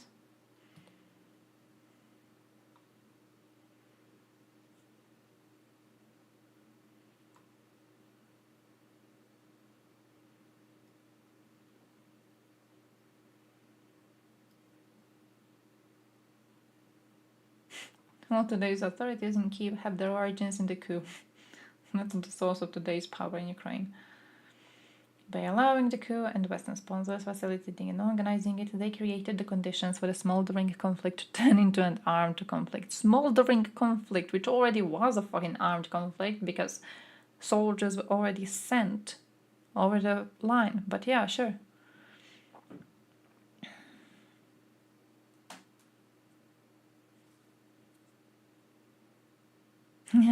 What's happening in Kharkiv is their fault because they fired, and unfortunately they continue to shell residential areas of the border territories, including Belgorod.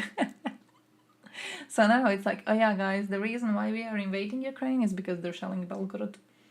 It's yeah, they are attacking Belgorod. I'm sorry, guys, we have to keep invading Ukraine because they're attacking Belgorod.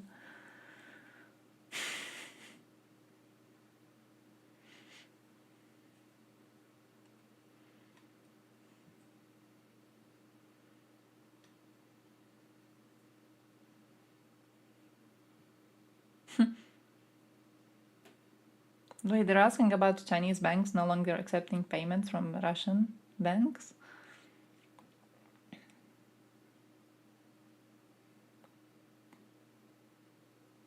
Tertiary sanctions, they are doubly or triply illegitimate, because if they are adopted without a decision of the UN Security Council, then they are generally illegitimate. This is completely beyond the bounds of common sense. Such sanctions are applied by the same Americans, Europeans, and even against their allies? Huh?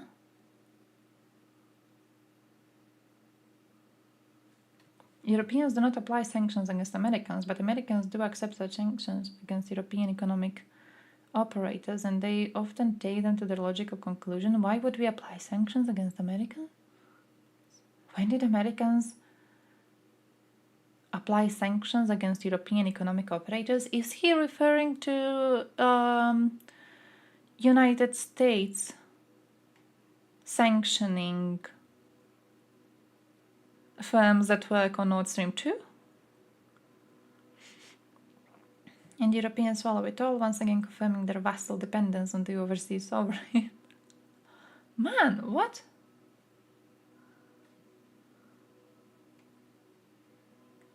The fact such decisions are made, they cause direct damage to the world economy, not only to those countries in relation to which such decisions are made, and in relation to the economic operators of these countries, but also to the world economy as a whole, both energy and other areas activities in the economic field.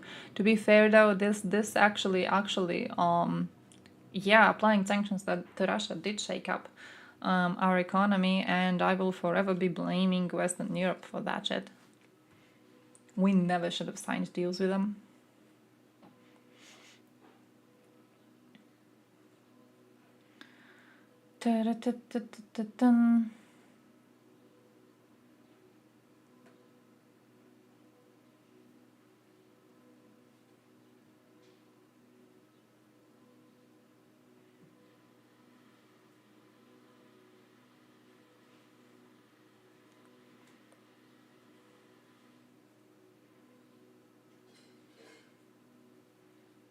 This is just him being like, yeah.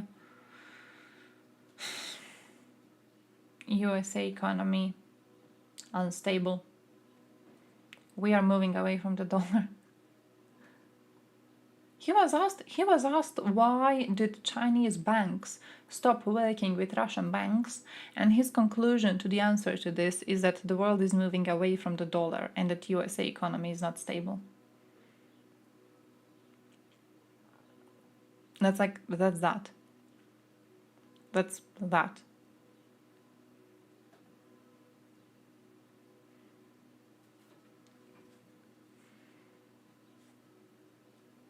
Olympic truce. Hey yo, DB.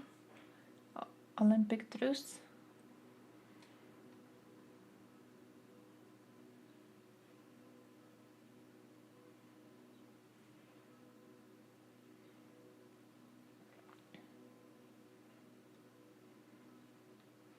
Oh. Olympic truce answer is basically, yeah, the rest of the world is following the rules of the Olympics, but they don't allow Russians to compete at the Olympics, therefore they are not following the rules of the Olympics properly, therefore this is hypocrisy, and if they don't follow the rules, we don't have to follow the rules either, so we don't have to give them the truce. That's that.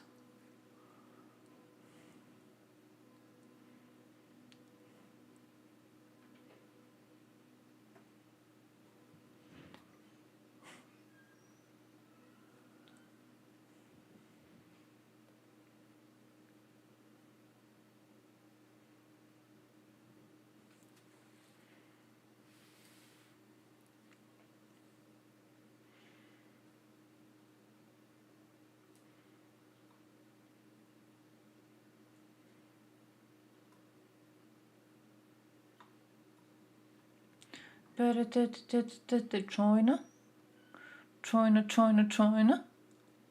You were still at work? That's because you work too long. That's because you work too long. Defense is the key. Stabilize the front line. Tanks come later. Yeah, it kind of sucks though.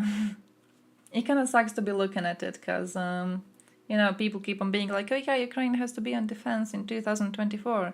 And then in 2025, we are hoping for like a strong, properly supplied counteroffensive, offensive. We're hoping to like burn Russians to the crisp. It gives me... you know when you watch the situation in Georgia and it's horrible and the people are like, guys, all right, it seems horrible right now, but the elections are coming. The elections are coming, so let's vote at the elections and that's going to be our chance to make it all better. Or like when Navalny was killed in a Russian prison and Russians were like, guys, yeah, it looks very hopeless right now. It looks very sad and it looks very hopeless. But in few days there's going to be elections and that's like our time to actually do something. So we have to hold on until this big event sometime in the future. And then when the big event comes, very often it's quite disappointing. That's what scares me. That's what scares me. I'm scared that we are being held back. Because we're like, all right, we can hold back a little bit now because in 2025 it's gonna get better, all right? In 2025 we're actually gonna be way more active, but to do that we have to like hold back now, and I'm scared that it's being done just to like feed us copium.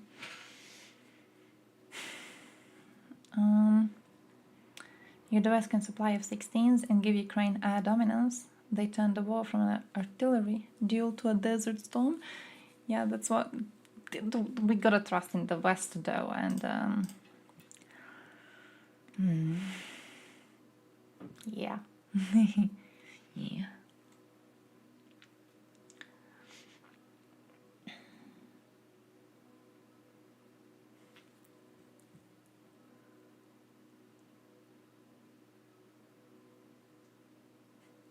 As soon as we withdrew the troops, the Westerners told Ukraine it should not sign but should fight. Ukraine would never fucking sign. What the hell are they talking about?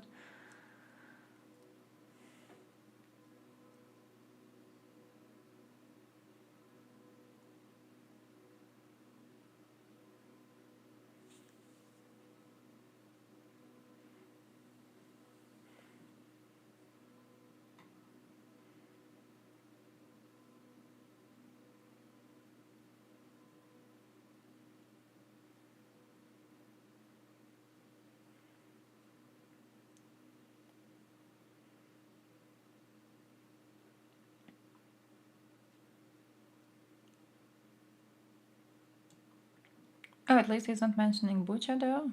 I don't know if I'm like happier that he's shutting the fuck up about it, or if I'm like a bit interested in what he would have said.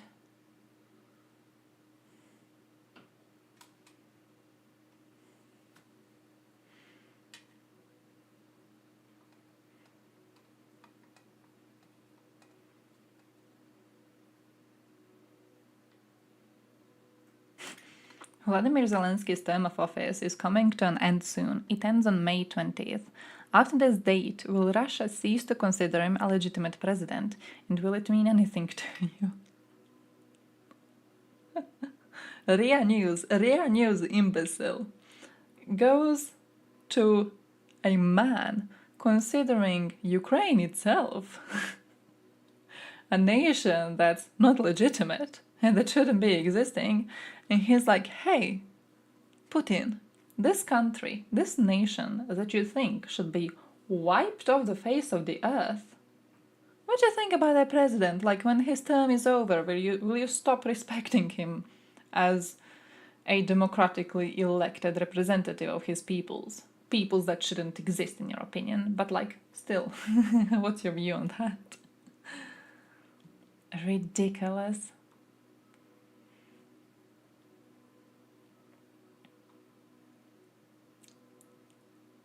The political and legal systems of Ukraine must answer this question. Well, I guess all of this would have been solved a lot sooner if he had the same opinion on this imaginary people's uprising in the areas of eastern Ukraine. If he was like, oh yeah, well, Ukraine has to deal with it itself because it's a sovereign nation dealing with its own issues, you know, we wouldn't be in this stupid situation, would we, you sick little midget?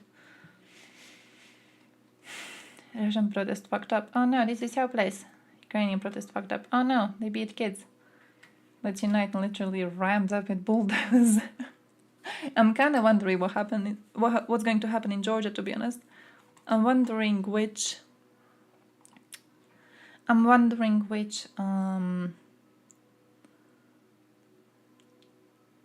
path Georgians are going to take, because I have a lot of trust in those people. I have a lot of trust in them. I would not underestimate Russia. Yeah, I don't think they have a chance of defeating Ukraine if we do show the political will to help Ukraine. I do, of course, think they have a chance of defeating Ukraine if Russia keeps on chunking their men over, because they have a lot of men that they are very willing to kill. So definitely.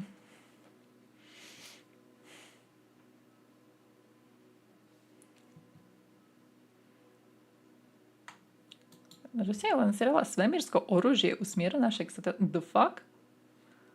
Got plenty of old tanks too. Why can't we get them? Why can't we get them? Why can't I get them?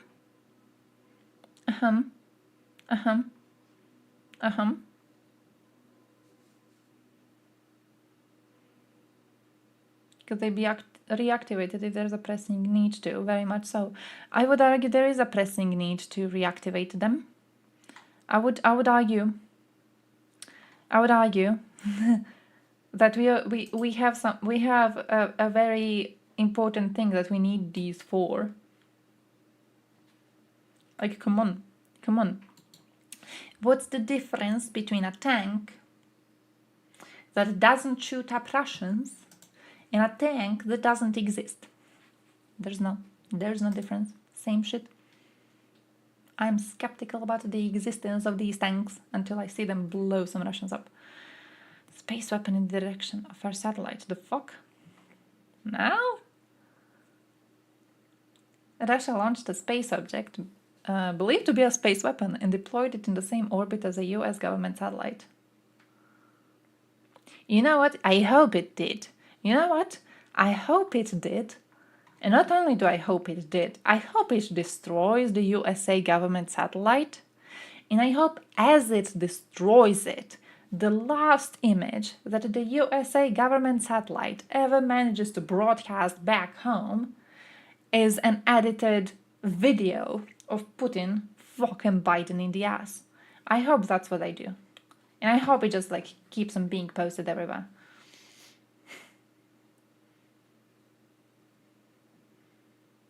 Moscow previously accused the United States of wanting to place weapons in space. Shut the fuck up. I had an ask, can we reactivate it before? Oh no!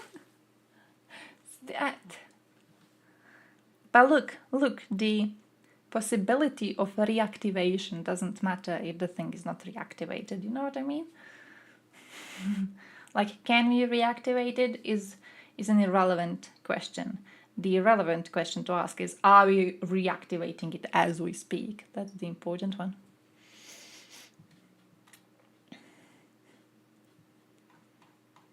Production rates? Yeah, but I think they're saying that you're paying attention to production rates when it comes to specifically artillery shells, and that overall, when you look at production rates of other things, that the situation might be completely different. I think that's what they are talking about, that you define production rates as one part of production, solely focusing on artillery, and when they say production rates, they say that they are thinking on production overall, right? Unless F-16s in big numbers, no, it will not change the big picture much. I could agree with that. I could agree with that. I don't even know how many exactly have been promised. Yeah, I don't know, but I can agree that they might not make a big difference if there's not a lot of them sent. Absolutely. But 50 have been promised. Seems alright. Seems alright. We need a lot more, but you know, we need a lot more. But yeah, sure.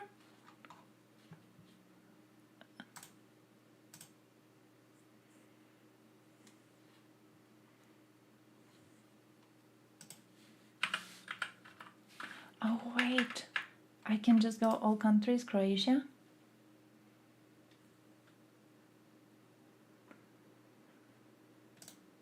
Yeah, this is what I...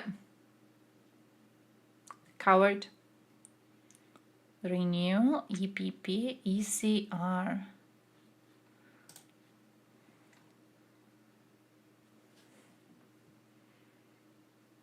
Attempts to reintroduce a foreign agent law in Georgia and its restrictions on civil society.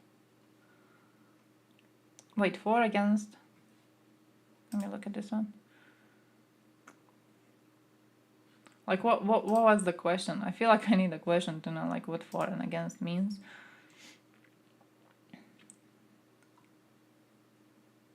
Alright, against means you're sucking Russia off. Against means that you are willing to drop on your knees in front of Putin and open up your ass cheeks yourself. This man is a piece of shit. What you need to do, you look at Croatian voting. If you don't know which is the proper option, you don't know exactly what question was asked, look at how this man voted. Whatever he voted is the imbecile option. Whatever he voted is like the negative IQ option. All right, if there was a competition for the biggest piece of shit in the European Parliament, this man would be in the top spots, definitely. He's just trying to be a piece of shit, just genuinely. Because, like, I know this one is sus, and I know this one is also sus, but at least they had the self-respect to abstain. You know, they had the self-respect to be like, yes, I like to be gurgling Russians cum, but I will not be very obvious about it. This man, he's just like, nah, I want to make people angry. I want to make people angry because my wife doesn't like me. So he's voting the worst goddamn solution. I hate this man so much. Not how much cash money he's getting, I hate this man so much. Like, his existence is so useless. He's genuinely around only to cause issues, and still he's like that. I don't know why Biljana didn't vote though, but Biljana usually, I have lots of trust in her. I got a lot of trust in this woman. I'm hoping that she would have voted properly. I'm really hoping. I'll look at Sinčić abstaining when it comes to resolution on new allegations of Russian interference in the European Parliament. I'll look at my man abstaining. You know why he is abstaining? Because he was aware that if he votes against, he's going to be the first one researched. This is why this one. See, we have the three musketeers of stupidity. And it's the same three. It's Sinčić, it's Kolakušić, and it's Ilčić. Great, perfect.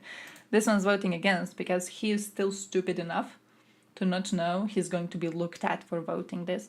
These two, they're like, my cash money, my Russian cash money. But I can't be too obvious. If I'm too obvious, they're gonna know that I'm getting Russian cash money. So they're like, I abstain. I'm not participating in this. I have nothing to do about this. Thank you, Draco. Thank you. Have a good time.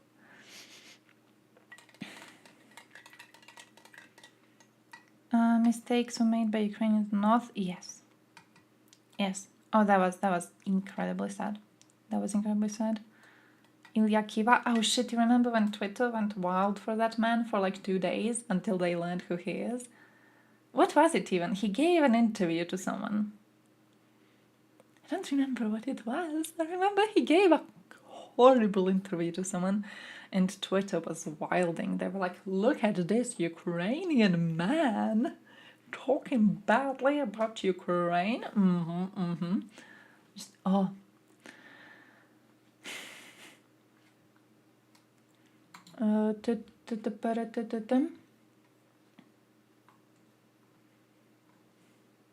Translate. Party is preparing to persuade Zelensky to agree on negotiations on ending Russia's war. Oh, we think? Coordinate diplomatic actions to convince Vladimir Zelensky to accept the principle of negotiations. Bullshit. Yeah, I hope it fails. I hope it fails, and I hope we have proper supporters there. Bullshit. We're gonna persuade him to negotiations. What fucking negotiations?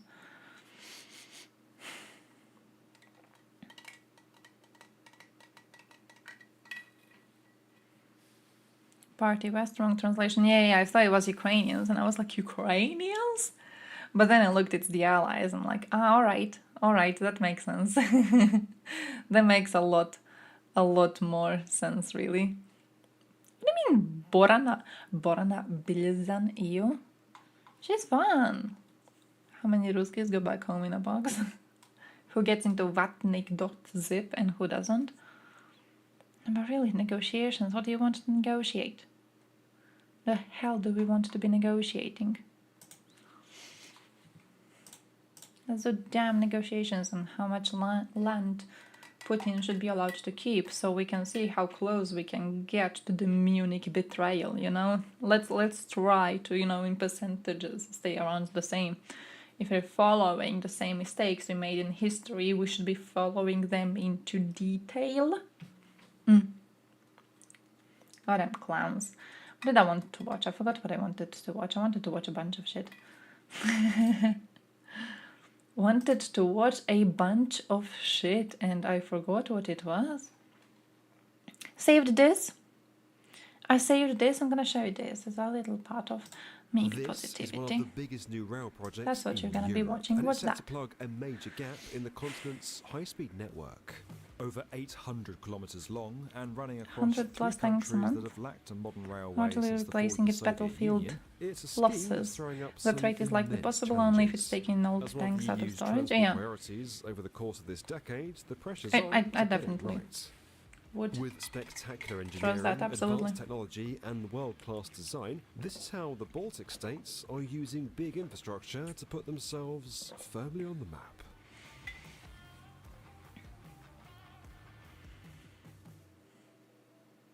Now, if you're a regular follower of this channel, there's a very good chance you've heard of the Trans-European Transport Network. It's a massive scheme by the EU to connect member states with up-to-date infrastructure, mostly rail. The massive Fehmarn Belt Fixed Link, the Lyon-Turin Railway, the Brenner Base Tunnel, they're all a part of it, known for their enormous scale and for the countries involved. But now there's a new player rising in Reverse the the east. soap-tasting Well, in fact, cilantro gene in three my new brother. players. The Baltic states Congratulations, of Estonia, congratulations. Latvia and Lithuania. What do you mean Together, reverse? they make up a Everything huge else chunk of tastes the like North Sea soap Baltic now? corridor from Antwerp to Helsinki, Apart from cilantro. one of the major priority routes on the network. Shoigu says And tank yet, the production rail is infrastructure of booming these a month nations ago. is far behind that of their western neighbours, dating back to before the early 90s. Why? Well, because that's when the Soviet Union collapsed, which they were all once a part of. Left behind was Tanks a and series of heavy railways that run mostly flamethrower east to west rather systems. than north to south, meaning the three countries aren't that well connected. On top of that, they were built to a different standard and gauge to the rest of Europe, which isn't Omsk helpful plant when is you're trying to fulfilling the join up whole program. continent. I can So say what are they it's gonna do even about it? over Well, fulfilling building the one new big program, railway from Shoigu scratch says. and calling it this, Rail Baltica, the largest infrastructure project in this region for 100 years. Rail Baltica is a massive infrastructure project connecting three Baltic states and bringing significant changes to the region. And the project's primary object is to enhance regional connectivity, foster economical growth, and promote Factory heads told sustainable Shoigu transportation. they had hired an additional 1,200 staff since last year and were working around the clock in 2 shifts to expand production capability. The rest of Europe. A trip between the capitals will take just over 3.5 hours. This is the time, my dude. This is the time where you go and you find Stanenko and you donate to his long-range drones so they can go balls deep into Russia and explode everything on the way there. 249 kilometers an hour, and freight trains running at about 390 tanks per year, a number that includes those modernized or restored tank depots. That'll help to lower CO2 emissions and reduce air The Russian sources say they produced 700 to 800 in 2022, 1,500 in 2023. Oh damn! Imagine, there's quite a lot happening. The history of robotics Germany goes produced back around 30 50 years Leopard ago, 2 per year, but today I can see refurb that, 6070. That's why large Germany part is of failing us. designs are in the final stage. If they spent So a we are bit still more, doing design a bit mostly bigger box states, but percentage also in on parallel, already a couple of years defense, are going massive we wouldn't be construction having this To issue. break it all down for you, let's go on a quick I mean, we tour would of the because main of lack sites of from political top to will, but bottom, still. starting with what will be the northern end of the railway. It all begins here in Ulamist on the outskirts of Tallinn. This is where the spectacular new passenger terminal designed by Zaha Hadid Architects has now broken ground. Creating an international gateway to Estonia right next to the country's main airport, it They acts killed both 3 as a Zelensky's per day. multimodal transport hub and a public bridge. As well as rail, passengers are going to be offered seamless connections to bus and Look, tram Ukraine is routes, and it's all outproducing being Russia on built that using front. a modular approach. Excavation for the station building is now in progress, along with the foundations and supporting structures. It took longer than planned to dig up the old infrastructure. Elsewhere in Estonia, the construction of new crossings where cars, trains and wildlife will intersect has been the focus. That includes a 73-metre overpass, 4 viaducts over the future railway already open to traffic, and an eco-duct. What do we mean by that? I mean, that's well, kinda it's cool. like a viaduct, obviously, but the bit over the top is only going to be used by animals. This one's made of 54 concrete arch elements, 25 tons in weight each, which are all connected together to form a tunnel. Further down in Latvia, where more than 200 bridges are being built, trains will either loop off to the capital Riga or carry on south towards Lithuania. It's in Riga where a lot of the Wait, action we is have happening those? right now, Do we? like the stunning new station which is Where? already taking shape. I When haven't complete, seen it. it'll It sounds become the cool. largest I've never passenger seen it service around. hub in the Baltics in terms of visitor numbers, with a total area of almost 13,000 Output? square meters We and have the a like massive glazed eco. roof. By late 2023, How did the he call bases it? of the seven Eco-duct? arches that'll cover the building were all in place and are now being joined together. Just a short distance away will be a new bridge over the Dover Zagreb, River. Riga, Zagreb, Split. Oh Trains will shit, use it to get to the airport. haven't and been construction there. of that is now in the early stages. haven't been there. There's also loads of work Ever. happening at the airport itself. I The need to Rail go. Baltica International Passenger Terminal When I was will going to become the Zagreb first previously, we high-speed rail went and air traffic connection hub not in the output. region. No, Progress we so went far through the has been villages mostly underground, on because the it's like more foundations for the fun to station drive. building, and more than 500 piles that are going to support the platforms, going down over 30 metres. Digging below the surface, you don't always know what you're going to find, and that's certainly been the case in Sekula, where teams are preparing Sekula? to build the main line. Technicians had to clear a former military site that was destroyed during World War II, scattering unexploded munitions all over the area. That's Oh, not ideal when you're shit. trying to do geological surveys, like the next piece of infrastructure a few kilometres to the south. Here, a second new bridge over the Dogovar is being worked on, but this one will carry both Yeah, because trains and when we go to cars. Slovenia, we usually like went to Zagreb first, and then we like went to Slovenia. But like going to Zagreb, we usually just took the old roads because there's a lot of things to be like sightseeing and shit. Now, before the So teams can it start passes a building, bit they need to know faster more about the ground than just conditions under the river. fucking autoput. That's why a A floating woman is pissed platform off at is me at set up work. What with did a you big do? drill, allowing experts What did to you collect do? samples for testing.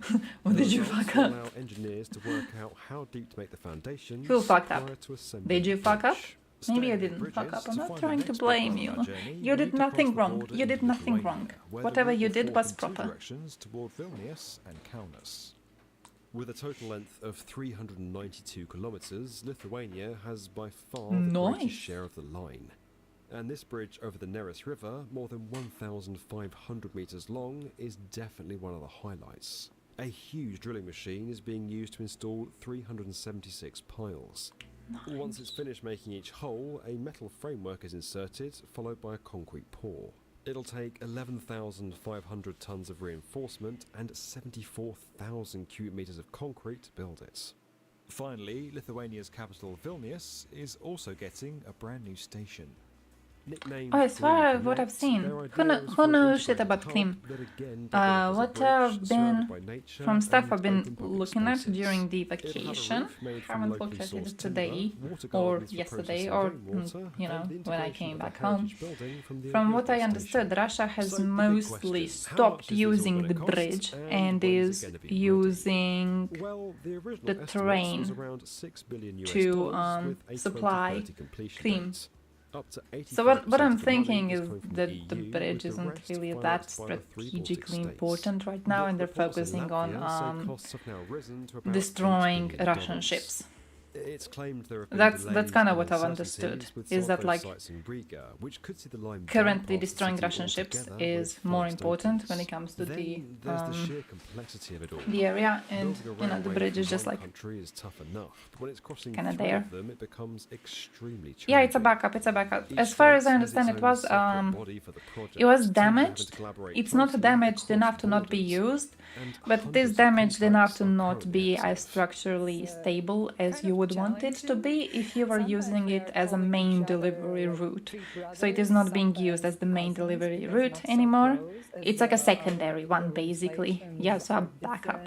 Languages are different. So it's like it's standing, but Thanks there's to a lot of digital hits on technology, Klim multiple regardless. organisations have been So working together seamlessly to get Rail Baltica up to speed. Based in energy Spain, problems. Oh yeah, I've Eden seen is that. handling I've seen that. construction Yeah. I'm design seeing supervision for Ukrainians a on large threads post portion of about the it new too line. very often. Iran's role in the Rail Baltica project has been to be responsible for the design of 300 Like how they had to remind themselves to railway and road bridges, what's the word? viaducts, including the To take all the longest batteries bridge in for the all of the Baltic, devices countries. and to Using a number of charge them up applications from Bentley when they had Systems, such as electricity, Project because the Wise problems and were Open so Buildings Designer, Eden was established a happening so connected data often environment. that This people allowed would just teams like to collaborate forget, via and then 3D next time there's no models and electricity, you detect don't have a clashes phone or during anything to design. contact people around you, and there's always some shelling going on. So yeah, definitely very, very concerning. This way Only everyone 8 hours long can have, backups. I would argue that's a problem. information, and also I would argue that's a always problem. up to date. So it gives less space Russia will destroy energy infrastructure Despite and not force everything Ukraine to going to negotiate a plan, bad having deal. a system I like do this in think place has destroying certainly boosted the Baltic's chances of having a high-speed rail line up and running before the end of the decade. I think destroying the energy infrastructure For years, the Baltic states to the have been point crying of out for a Ukraine railway being to match forced the to rest of negotiate Europe, and the early signs are that it will might be not worth the be wait. something Of course, Russians it are hasn't been capable straightforward. of, These projects never because I are, think especially Ukraine when has there's so shown that much at they are stake. very effective But like when so it many comes of the to other big infrastructure projects fixing happening the across the issues continent, the three created main by countries won't be the only ones Russians. set to gain. Right? It's I think they part were of a much very bigger effective, picture, especially with a during missing winter piece months. that's now being There slotted was into place. there was a lot of tough This situations, video is absolutely. sponsored by Bentley Systems. You can But learn I more think about they've that at shown the that link they are below. effective. And as always, So guys, if you I enjoyed this don't video and you think want to get Russians more from the definitive video channel for will construction, manage to do that, make to sure be you're completely honest subscribed with to you. the B1M. I don't think they're going to manage.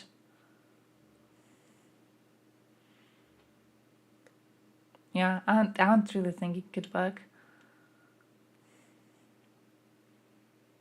But you know, never feel peace, alright? Never feel peace. As long as this war is going on, you can't be at peace for a second. You should be concerned about that. Be concerned about that.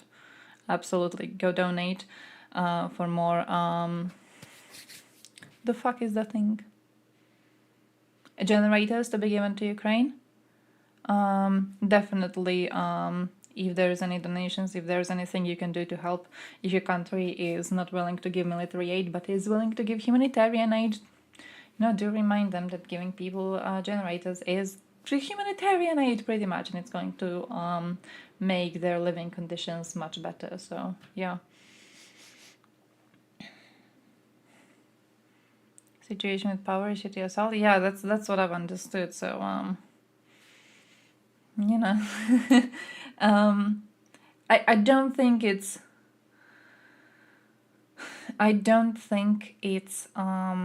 reaching the point where Ukraine will want to give up. Definitely no, but of course it's quite concerning. Absolutely.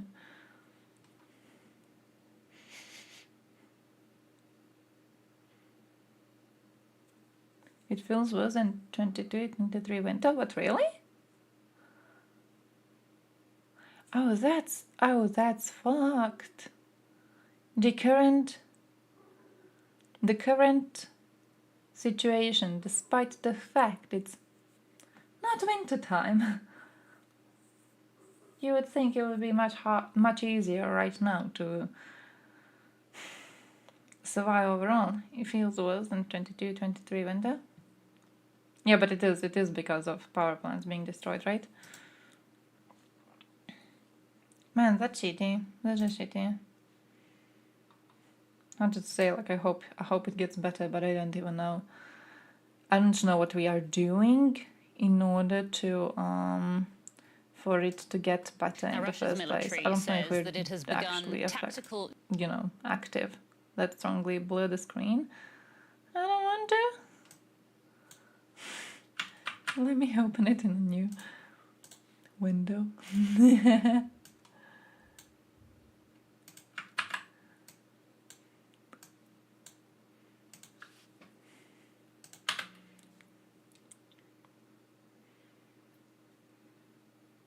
Oh shit. Oh crap. Man, there's photos. I don't know if you've seen the photos. There's photos of villages around Kharkiv. And it's gonna remind you of Bucha if you see them. It's gonna remind you of Bucha. I don't know if you've seen it, but some of them,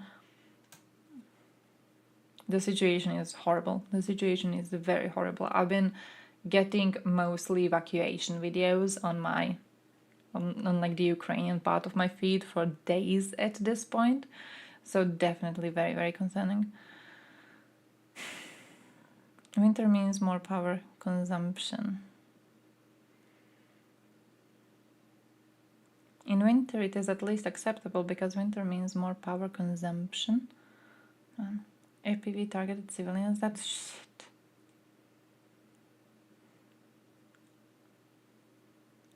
Man, that sucks so fucking much. Morana, is that Anna I'm allowed to click on?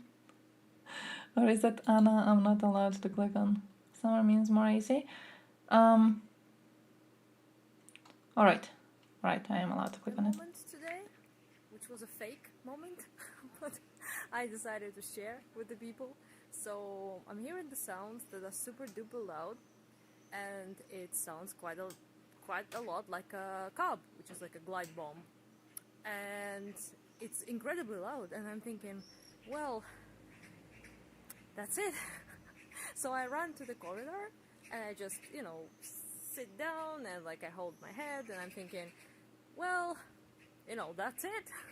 And it gets closer and closer and closer, and then I'm realizing I'm hearing it for like a solid minute getting closer, and if it was an actual missile or a glide bomb or something like that, then it would already land.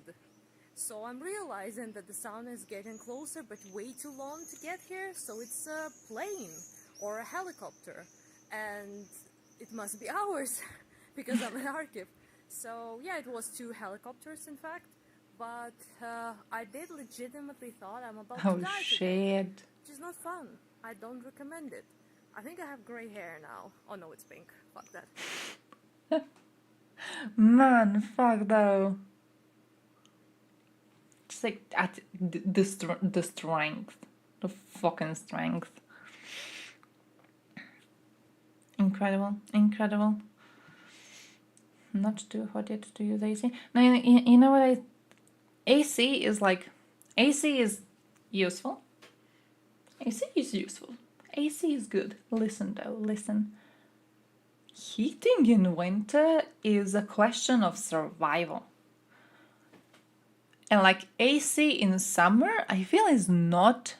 So I'm like, mentally, I'm placing it as like a thing of less importance. You know, it's like you can survive, right? You can survive without an AC. You can't really survive without heating. Especially you people that like come on, let's be real here. So yeah, I'm just like mentally, for me it would be very, very surprising if the time right now would be tougher than the time during the winter, because like winter times you need heating to survive and you don't have electricity, therefore of course it's not that everyone needs electricity for heating, but people who do, they have no way to heat themselves. They might die. Whereas in summers, you don't have electricity to power your AC. I mean, you're going to be feeling like shit, absolutely. You ain't in, you know, a life-threatening situation because of the AC lack, not because of the overall shelling. That's a whole completely different thing. But like just the electricity thing.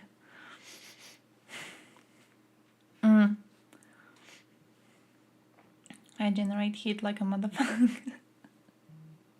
Volunteer to go and just like heat people up. That's that. Tolerate cold better than hot ass summer. But like, are people going to die from cold as much as they die from heat?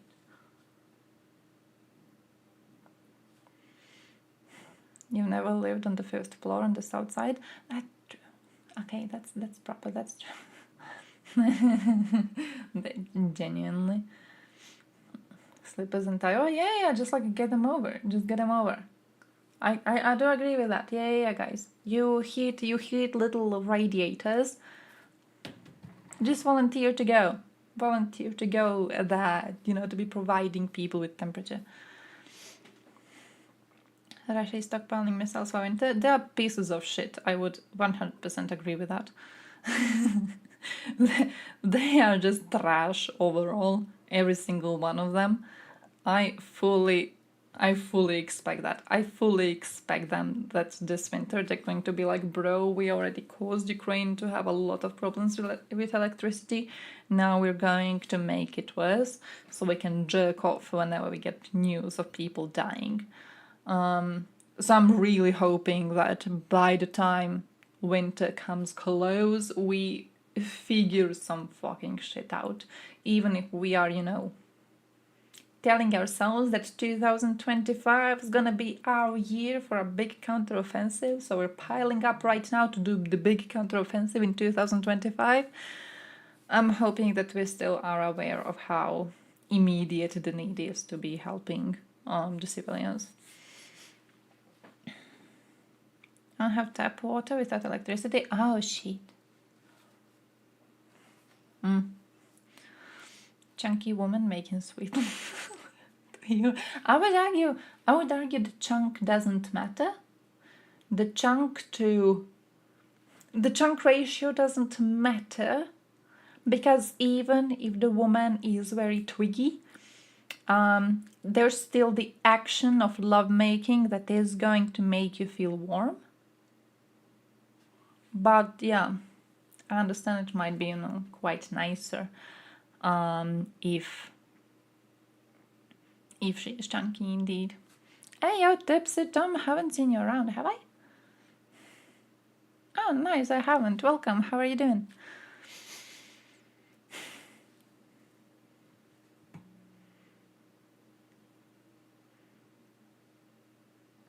All right, I think we were proper on everything else. Chunky in the right places, though.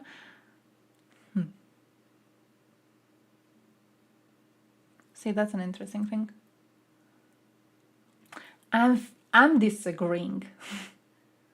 I feel the chunk proportions don't matter. I'm feeling it doesn't matter. She's like chunky, that's that, but like I don't feel it matters where she is chunky, genuinely. How's life treating you? I'm back to working full time, so that kind of feels like shit, to be honest. I was on a vacation, so I was enjoying my life. And today was my first day at work, so... But, you know, alright apart from that, alright. I'm feeling good. I'm feeling good. I feel like I have a direction, so that's fine. Why are we getting... We got like 3 different viewer bots today for some reason. I don't even know why. But hey, we have to watch our news. We gotta be watching our news, right? Personal preference. Oh no, I agree on personal preference. I agree on personal preference thing. I think that calculating the ratio of chunk versus heating given by a person would be impossible. Full-time work sucks balls. It does. I work retail. I'm currently I've signed up for classes in digital art, graphics art. So I'm kind of hoping to get a job in a different direction soon, but currently I'm working retail and yeah, I'm living. It's a good thing, you know why though? I'm kind of happy about going back to work because it's a thing that keeps me. I exercise a lot more when I work. And I've noticed that I save more money when I work and I eat healthier when I work. And I think it's the scheduling thing. It's like I gotta wake up at 5 something in the morning. So then I have the entire day like nicely mapped out. And that's better than being on a vacation and just sleeping as long as I want. So I'm good. 9 to 5 corporate office. Then I got a security gig on Fridays, Saturday and Sunday nights. Oh damn, 2 jobs? And you study in your spare... Holy shit. Impressive. Genuinely impressive. That's what old people do. You're old? I'm not old. Hey, yo, Duck, how are you doing? I'm not old. But, I mean, I was going out a lot during my vacation. Bows can't true. Motivation, never see retail again. Based. Oh, I can understand it. Oh, it sucks balls. Doesn't it? Wait, UK Parliament officially dissolved?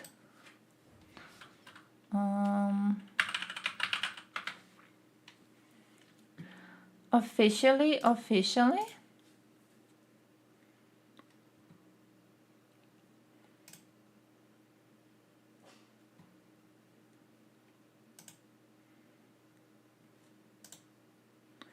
It's not released in Europe, is it?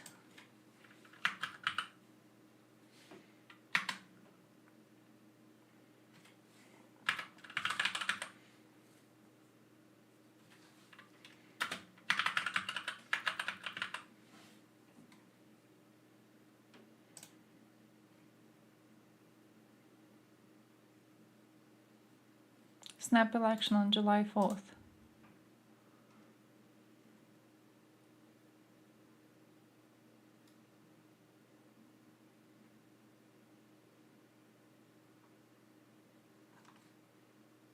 Man, never saw you. That's because I was in I was in Osijek a few times. I went to those I went to the pools for the first time in Osijek.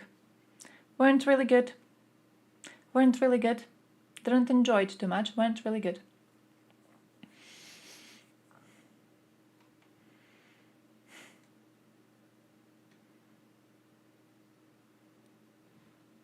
They need to be disowned? Not the worst opinion I've seen. What's the hate for Manchester United? What's the hate? I need to do that. Haven't for years. Listen. pro piece of advice that I've had is that it's better to go to public pools in Vukovar than it is to go to public pools in Osijek. Because apparently Vukovar opened some new ones. I have not been there, but I've heard from a man who went to me in Osijek for the first time too, but he usually goes to Vukovar ones. The Vukovar ones are way better. I was at the ones in Bizovac before that. Those were also... Because look, they have like food and they have drinks. I feel that's my priorities, right? Because like I was at the Bizovac ones, I got cocktails there, I got hamburgers there. You know, they give you food. I like that at my public pools. And what you get in ones in Osijek is like, you can buy stuff from that little fridge. But you know, that's like that. That there's nothing extra. So the experience is lacking. The experience is lacking. Coffee stories from Vukovar, nice. I would be hyped about that. Hey Roland, we were talking about UK politics, and then what then? Yeah, Automat paused you for cocksuckers. For some reason. I'm pretty sure that's not the first time we've seen that word in chat, but alright. Support a team whose manager paid off the refs to give them an advantage every single season. They want anything, but beyond that, it's all love, really. Like my understanding in football is only and solely Croatia is the best. That's that, really. Croatia superior, everything else inferior. We got a new football song, by the way. I told you that I saved the new football song for Croatia. It's this one. We have a new football song. There was a whole article written about it. Look at this. New fan song. New fan song for the football. Come on, because we're hyped for Euro 2024.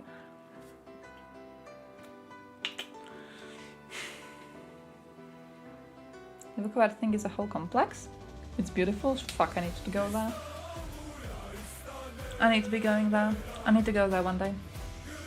I really wanted to try out their gym too, but I never go there.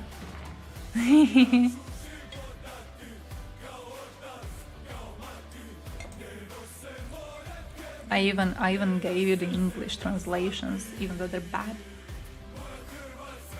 Even though they're shit, you are allowed to look at my language butchered in English. Gym is better than most Osijek gyms. Ashigan. Current Euro. This is the current Euro anthem.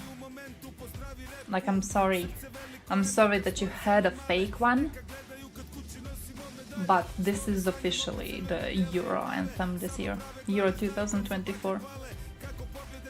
20 euros 3 times a week. I feel I paid... Was I paying approximately the same in Osijek? I might have been paying approximately the same when I was going to a gym in Osijek. Not sure. Not sure, I'll have to check.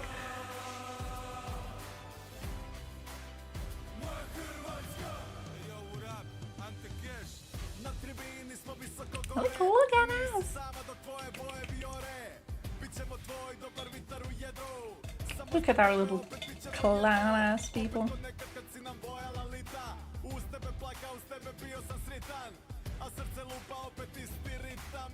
Better equipped, more machines, very nice. Now I wanna go there.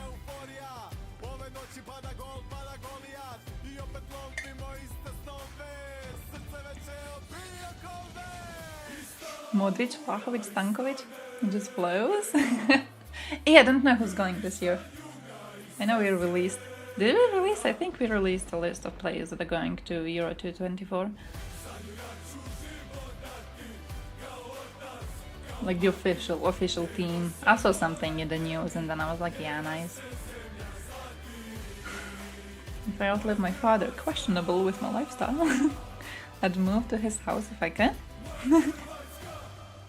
Oh man! Near the tank! Oh man, that's some Balkan youth experience, like picking which relative of yours has the best house and then waiting for their obituary. It's like, one day, one day. I have some relatives too where I'm like, you know, I love you, and I'm gonna get depressed when you're gone. But like, you're not using that house. You're not using that house really. It's a shame, you know. Like, you're so old, and that house is so big, and it could hold some younger people, some younger couple maybe with a dog.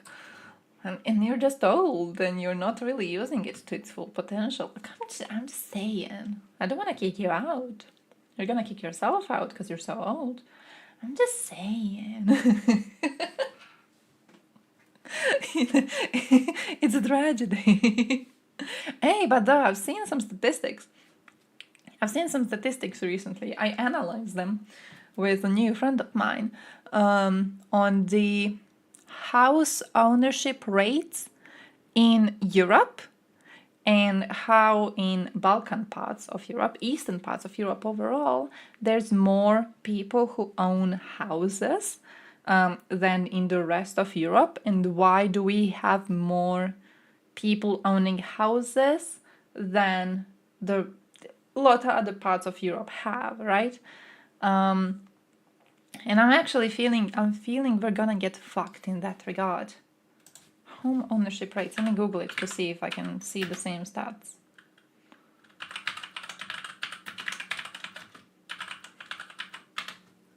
Because we're having issues. Oh, nice, here it is.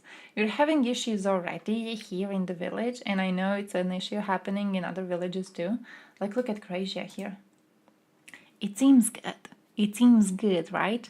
No, it is not. You know what the problems are that we have right now?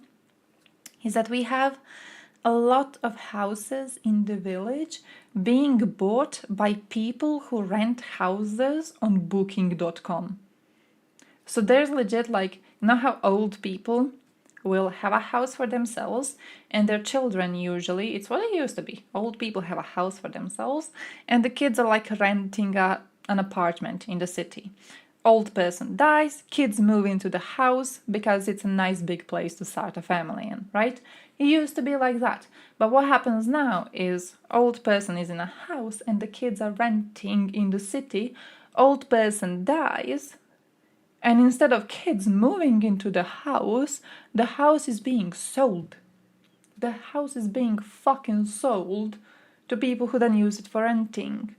We had a problem just recently, and we actually celebrated just recently because one of the village houses got sold to a man from the village who got it for his family. Like, we didn't see that in such a long time. We have two whole streets in which the houses have been sold to, I think it's like 5 different individuals at this point. All of them used for renting. Every single one of them used for renting. So I'm feeling that our home ownership rates are going to go way down, and I'm really, really concerned about that personally. Yeah, kids buy a stupid car. Yeah. And then until the end of your life, you have that stupid bullshit car, and you have to be renting out a place to live in. Just, it's gonna get worse. Or it's the percentage of people living in owned or rented homes. It's like owner-tenant. Because we used to be rather good. I was commenting on how we used to be good when it comes to home ownership rates. Here's our statistics. But I'm feeling that in a few years we're going to get a lot worse, and I'm genuinely concerned about that. I just buy a shitload of flats. Buy a complete building, rent it all. You being one of the renters. But I'm feeling like I have family members in Osijek who built a whole living business out of renting apartments to students. They have a lot of cash. They have a lot of cash money, I can tell you. Like, they're living well. So, yeah, I feel you. I feel if I wanted to be, I don't know how to say it.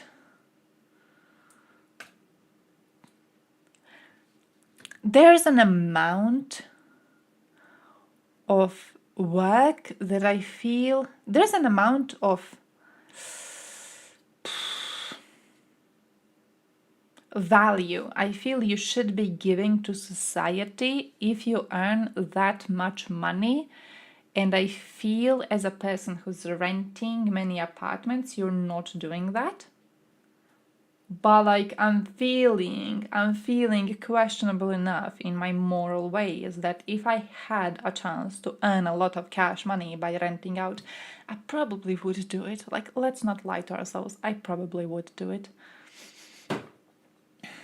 Surprised you aren't against landlords? Landlords. I was trying to think of the word.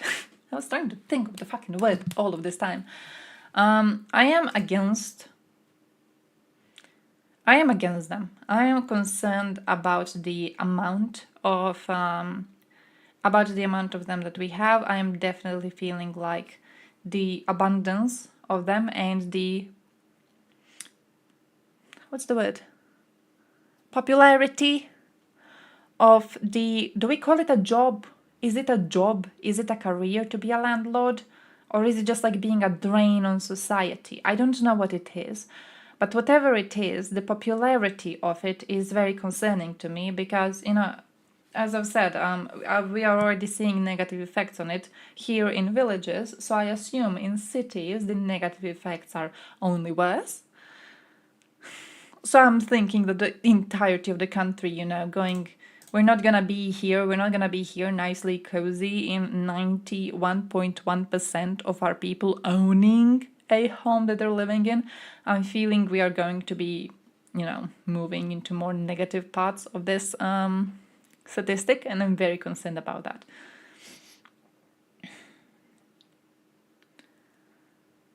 You gotta work hard for 40 years to buy a place to rent, so well earned. Good.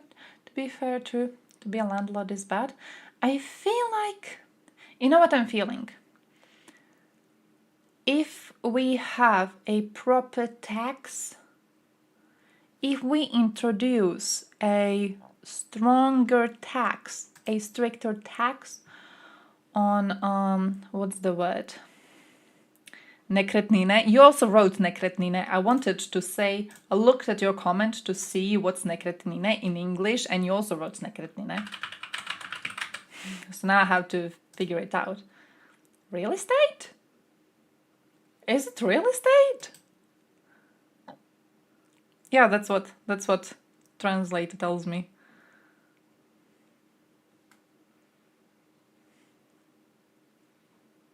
I guess. I guess it is. But I'm feeling that more landlords being around means that less people are able to get and afford a home that they would actually be owning, which to me is deeply problematic, yes. But if we introduce a stronger tax on real estate, is it a tax on real estate? Like basically, give me English. There's conversations in Croatia about introducing more tax if you have like a second house, right? It's like first house, certain tax bracket, second house, way higher tax bracket, third house, really fucking high tax bracket. And I support that. I'm supportive of that. I feel if you're going to be a landlord and your existence is going to be a drain on society, I feel the least you could do is give up a nice big chunk of this dirty money back to the state. I feel that would make sense. I'd have 20 flats and I'd still support that. Yeah, it's like with each new flat you buy, you have to pay more taxes, right? So if you're willing to go into that investment, I'm GG with you going into it. I just want you to pay. I want you to pay because you took away 19 people's ability to get a home. Because like you're taking it now and you're renting it. That shit ain't home. Rented place ain't home. Yeah, that's basically the way I see it. Make them pay. Make them fucking pay. Most socialist communists believe landlords are bad. True. True.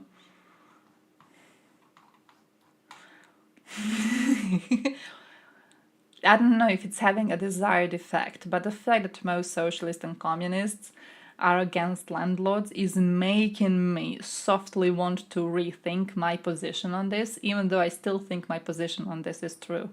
I'm like, there's people you want to be on your side, and then there's communists. Socialists even, but like, oof, shush. So maybe a country can help someone to get their own cheap home. Yeah, I feel it would be good if I know Vukovar was doing this for a while. They were doing the thing where younger people would get state help to buy a house or an apartment. And I know Osijek was doing the same thing too. Like if you were a couple, like you count as a young family. So if you were a couple, you would get state help. You had to apply for it. I was looking into this because I wanted to make my boyfriend apply. But you can apply for state help, and then there's a certain amount of tax money, of cash money you get from the state when buying a specific apartment. And I think that was good. So like you're a landlord, you own 20 flats, your taxes go to the state, and then the state is helping people buy homes that, you know, are harder to get because of your existence as a landlord owning 20 flats and renting them out. That's the way I'm feeling. 80% decrease in the construction of new multi-story urban buildings. I feel the 80% decrease in the construction of new multi-story urban buildings is only a problem if the rate of population rising demands more multi-story urban buildings to be made. But I'm not feeling that necessarily that is a problem. So yeah, like there's still new multi-story urban buildings being made. It's not like they're fully evaporating it. Yeah, I feel it's alright. Why is that Croatian flag? Because I'm Croatian. You're against citizens making smart investments. I'm against citizens being a drain on society and making it harder for other citizens to be able to get and or afford homes of their own. Yes, because at my local area I am seeing the negative effects of people buying a bunch of houses and then using them to be renting. And yeah, I am against that overall. And I do want people who take part in this business model, I do want them to be taxed nicely. And when I say nicely, I mean nicely. So they can be, you know, given back to the state and helping their fellow people get a home. Yes, the Croatian. Hey, nice. How's it going? What's new in your part of Croatia?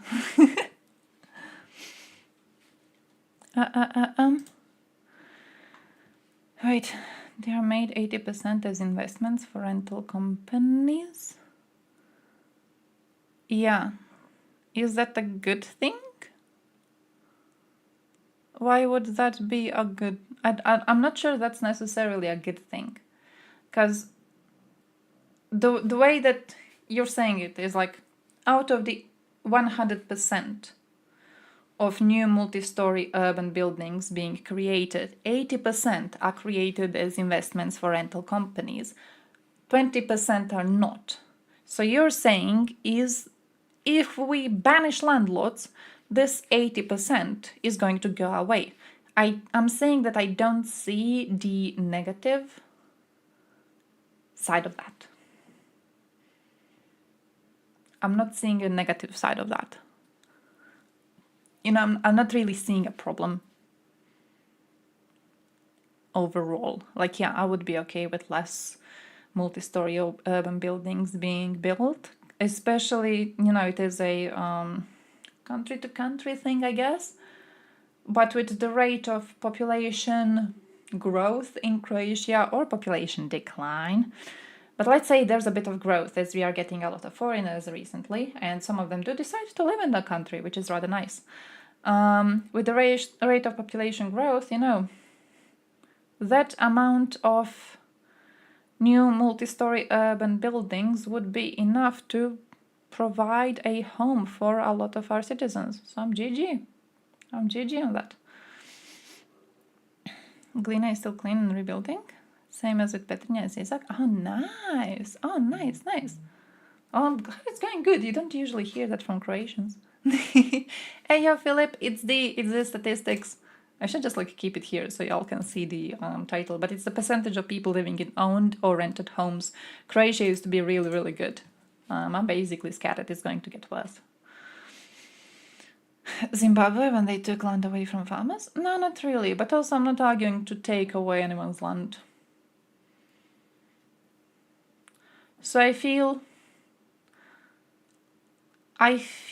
the way we look at possible solutions to this situation might be different. Old and poor was too lazy the first half of my life. Hey, you still have enough. You still have enough. Come on, come on. You know how many people's living conditions change in like a year or something? Come on, come on, come on. There's still a lot of chance. There's always a lot of time. But yeah, overall, that's kind of what I was thinking about lately. Because look at us, come on, look at us, look at us, look at us, and then look at Germans, look at Austria, but like look at Germans. Now that I think about it, Austria fucking concerns me even more because Austria was always seen as like more Eastern European version of Germany, and look at them. EU overall, 69.1%. Maman. Prefer to rent, but I've lived in 4 different countries in the last 6 years. A lot of the rent alone in discourse is poison. I feel like if you lived in 4 different countries in the last 6 years, I do understand that you would be preferring to rent. And I also do understand that when it comes to people who are temporarily in a place, they are preferring to be renting, especially when it comes to we have a lot of Soviet buildings in the city, shit old Soviet apartments. I understand that people would be preferring to rent that, of course, especially if you come to the city for a while and you're not planning to stay there and to build a family. Where I think the problems arise is when such a big number of apartments in the city are for rent only, that it becomes near impossible for young people to go, not just young people, everyone, to go and actually buy an apartment, because the only option you have is renting it, because the buying prices are getting really, really high, to that extent that the only ones who can afford them are renting companies, right? Because that's kind of what we are seeing right now on my village scale, which concerns me quite a lot. The houses here used to be really cheap. We talked about this a few years ago, how cheap the houses were in the village, impossibly cheap, with the furniture and everything set up, and it was really easy for people to go and buy these houses. But then as people started buying them up for renting, the prices have gotten higher. Because now it was for example, we have almost the entire street bought by one single man, and there's another house left there. So when they are selling the house, they know they can up the price a lot because they know that it's in this man's best interest to buy that house too. So he can have the whole street. He can rent out all of it to tourists. It's all of his. It's his fucking street, right? So they can set up the price really, really high, and he's still going to be paying that price really, really high, and then he fucking rents it to the tourists, and you have 7 houses which could have been owned by families but are not, because they're being just rented out. So yeah, definitely I'm very concerned about developments in this. Life's gonna change in 3 months for 180. Getting new apartment, new car, and new workplace. Oh nice. Oh nice, congratulations. Congratulations. I hope it works really, really well. I hope it goes really, really, really well for you.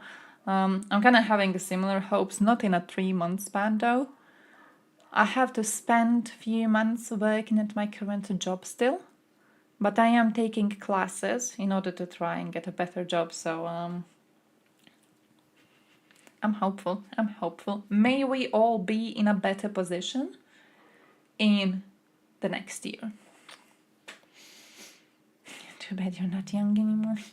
You're telling me. If you need a 25-year loan to buy a place, you should have an 80% estimate that you won't move in 25 years, which most under 35-year-olds should not have.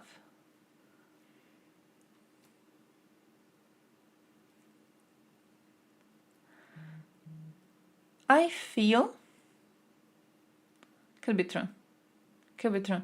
But also, now that I'm thinking about it, you know what I think it also depends on? I feel it depends a lot on culture. I feel it depends a lot on culture, and this might be one of those things where it depends a lot, not just about the culture of like your country, but the culture of your workplace. Because here the prevailing opinion is that if you have the opinion to rent or to take a loan and then to be paying that loan for 20 years, but at the end of paying it you own the place, that it's the better option to be paying the loan for 20 years and to owning a place. But I think it also plays into the fact that our culture is quite against moving around. I feel we are sedentary? I feel we're not too positive when it comes to the idea of moving around. You know what I'm thinking? We're not too positive on that. Because when I think about I don't want to say older people, to not offend some of you, but like when I think about certain mature people around me who have a house or an apartment of their own, they did usually buy it with the idea of paying the loan for quite a few years. I think it's like 20, 25 to 30 I would even say. But they like rejected jobs that are too far and just took jobs that are in driving distance and just chose to settle in a place and to build a family. I feel culturally we wouldn't be too ready to move. At least when I look at, families around me, I feel they wouldn't be too ready to move. Might be a different situation in certain other countries where the job situation is more competitive, so you have to be moving around for a job. But I don't know. I don't think I know anyone really who moved around for a whole damn job, leaving the place they lived in. I genuinely have no idea.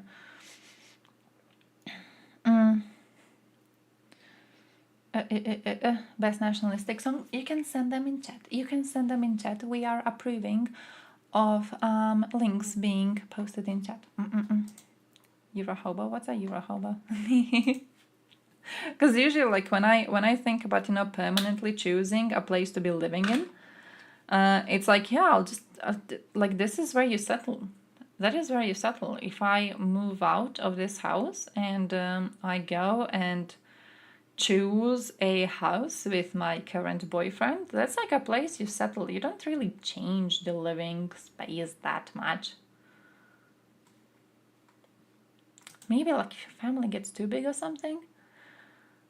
Like, I don't know. I genuinely don't know too many people who do that.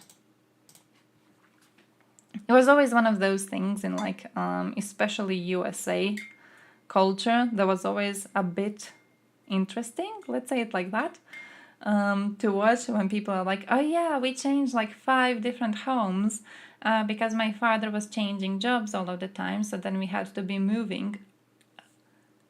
Never in my existence have I met a person doing something like that.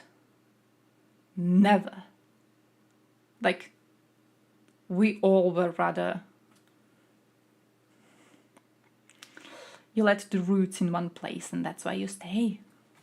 Does the ideology matter? We do silence certain ideologies. We do silence certain ideologies. We do silence mostly anything related to anything remotely pro-Russian is what I have had to be silencing. And yeah, the rest kind of depends. The rest kind of depends. How's your French? Quite bad. I don't know a word of French. I know I have a friend who's learning French right now, relearning French, because she learned French and then she forgot it. Now she's learning it again. Basically, she's teaching me French, and I'm bad at French. I'm shit at it. I don't know anything. Yeah. Croissant.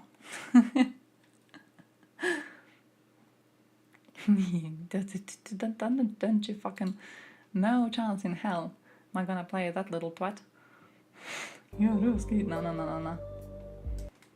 Je suis suisse. Mais quelle heure est-il? Moi je sais. Suisse, c'est propre ici, non? Bah oui. Suisse, et l'heure des nazis? S'il te plaît. Suisse. Je suis suisse et je suis poli. I have no idea what he's saying. Les moyens. Je suis suisse et suis-je sexy? Oui, mais surtout gentil. Oh non. Suisse. Pourquoi est-ce que l'hymne suisse n'est pas très bien? It says, when I translate this, it says, why is the Swiss anthem not very good? La musique n'est-elle pas la bande originale de nos existences? Si, mais c'est aussi la bande originale des So I feel like he's just flexing on the Swiss. I hear my mother just flexing on the Swiss. Et la bande originale des endroits. Ah, so it's like the speaking part of the video, and then the link you send is where the thing actually starts? Fuck, wait, now I need to look at it. Russian City Eurovision. Look, Я Русский is a horrible song. A horrible song. A horrible shit song that never should have been made. And yeah, but listen. Russian pink tank at Eurovision after they invaded Georgia? A pink... Can you imagine? A pink tank. A pink fucking tank that they were dancing around. Can you imagine if anyone else did that? Can you imagine if Israel this year sent a fucking pink tank on stage so their dancers could be dancing around it? Someone would be burned on the spot. And we're just like having it. We just allowed it. We're like, yeah, all right. You want to have a pink tank on stage? Sure thing, Russians. Yeah, sure you can. Why not? Absolutely. So I can imagine Yaruski at Eurovision. I actually can imagine it. I can imagine Eurovision going, is this too political? No, it's not. Nah, this is good. This is good political. This is not bad political. This is good political, actually. Hey yo. He's trashing the Swiss one. Does he ever mention Croatian one? Because Croatian one is the best one. Croatian one is an absence of contrast. Oh man! I need to learn French though. I need to learn French and I don't know French. Someone teach me French. What's the most important phrase in French? Wait, no, actually, I'm not... Forget I asked that. I'm gonna be taught how to say that I wanna suck some dicks or whatever. That was not forbidden. Tito is an anti-Soviet commie, so Tito is allowed. Tito is a commie that might be a friend had he not been questionable in some other regards, but a commie with some respect.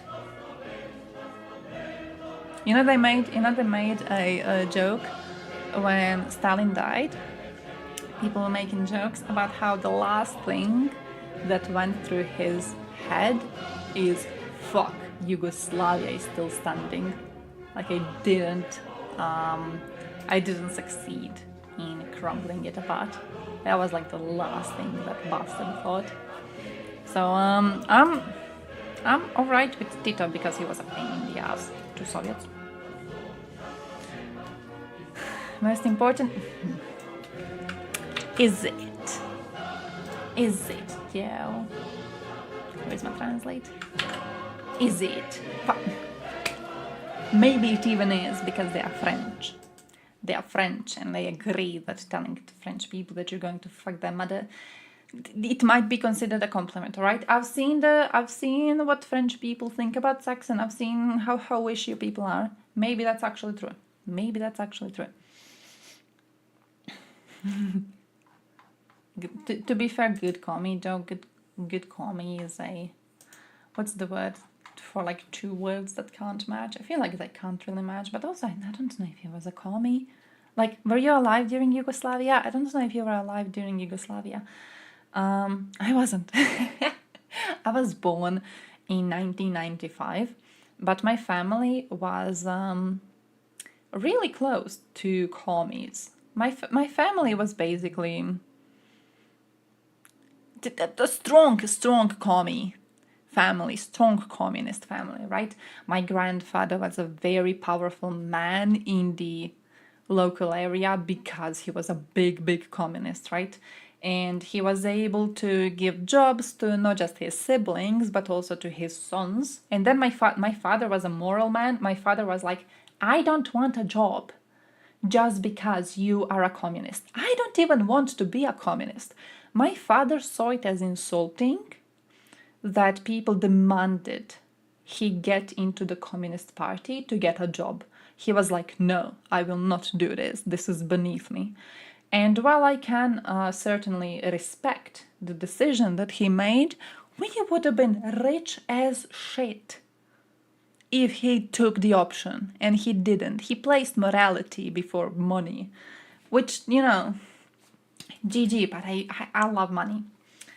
But yeah, they were like commies. They were commies fully, and I know because my grandfather lived until 2012. I know quite a lot about his ways of existing as a communist and the way that the country was operating. He was quite open to talking about this regularly. And genuinely, my man, genuinely, I don't feel like the system was any good. The system was... I'm not even sure it was a goddamn communist system in the first place, or if it was just kleptocracy, but it called itself communism. So no one would, you know, criticize it because he was like, oh yeah. No, it's not actually... We're not actually stealing. We're just sharing among ourselves. We're not stealing from the firm. We just share. That's what we're supposed to do in communism. And they were actually stealing. They were stealing from the people working in the firm. They were stealing from each other. It was just full chaos. Cyrillic is superior? Wrong. Fully wrong. I can't even read that. He wasn't actually communist, but socialist. Yeah, that too. The whole thing of like, oh, true communism has never been tried, but it actually hasn't, because people go into kleptocracy way before they are able to reach a system resembling anything close to actual communism. So yeah, true. Hey, by the way, guys, I have to be leaving soonish. It's 8 in the evening. I have to go soon, alright? So I'm just going to run you through some stories that I want you to remember for today. Gonna give you some links and then I'll be going. Alright. The first thing that I wanted you to know today is that, look at this.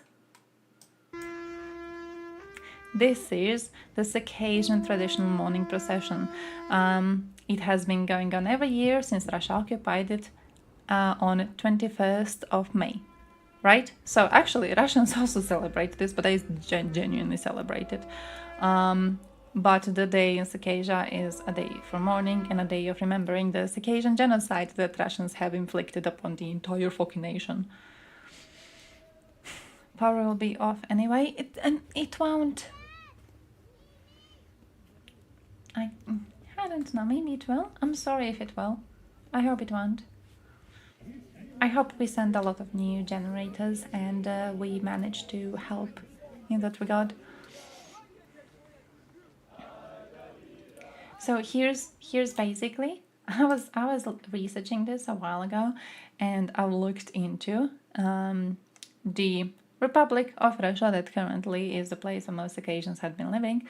And I've looked into, so like there are two different documentaries. I'm actually gonna be giving you the documentaries. I don't know if you want to watch them. I don't know if you feel like watching them, but like for a little history lesson, go and watch these, alright? They're like actually cool.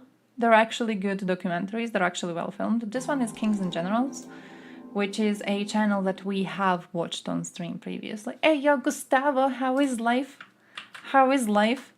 So here's your link to that one too. It's two different documentaries in case you're into researching history. As of 2020, and by the way, this link no longer exists. It did exist when I was making the document and it doesn't exist anymore, so I'll have to figure out where the fuck it's stored right now. But as of 2020, Georgia is the only country to classify the events as genocide. Russia denies the genocide, and not only does it deny the genocide, it classifies the events as a simple migration of undeveloped barbaric peoples. Russian nationalists celebrate May 21st each year as a holy conquest day, while Circassians commemorate May 21st every year as the Circassian Day of Mourning. And here is the Sochi Olympics situation that we did mention on the stream a couple of times, but now this has given me an actual reason to like look into it a bit deeper. When the 2014 Winter Olympics have been happening, the organizations in Russia and around the world have requested that construction of the facilities stop and that the Olympic Games not be held at the site of an actual fucking genocide to prevent desecration of graves. We want athletes to know that if they compete here, they will be skiing on the bones of our relatives.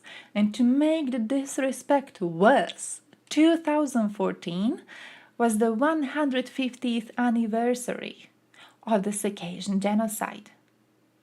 So the protests were held and nothing happened. Nothing happened. The Olympics were still held, the facilities were built, and skiing on the bones of people has happened anyways. So, yeah, take from that what you will, I guess.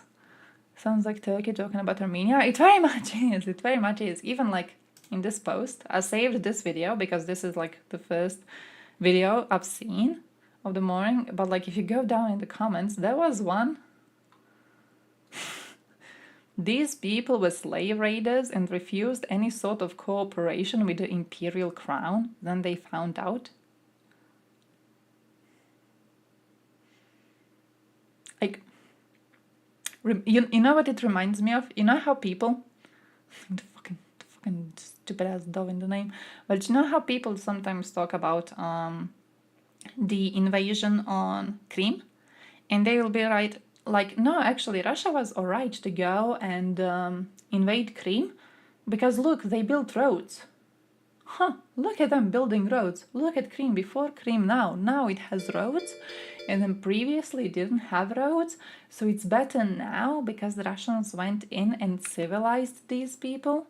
It's the same trash view, and it just absolutely sickens me. So the fact, you know, that it's being used against these peoples is absolutely sickening, and yeah, very reminiscent of the Armenian genocide.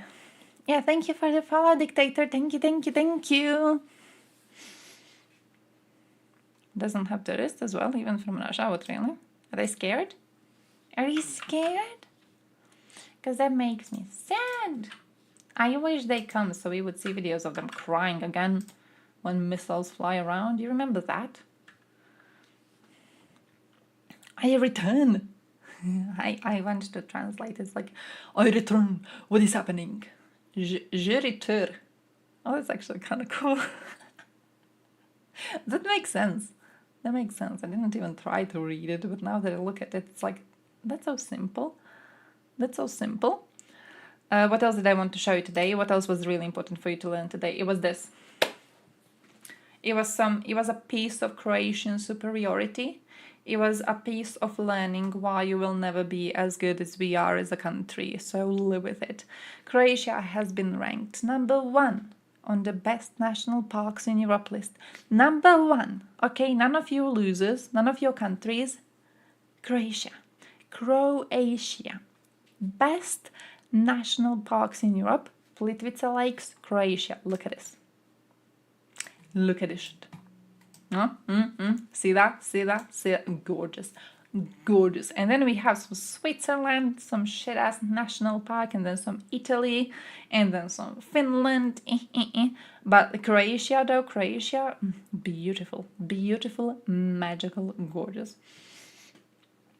Favorite national park? I don't even know. I've been to only a few. We got Kopachkirit close here.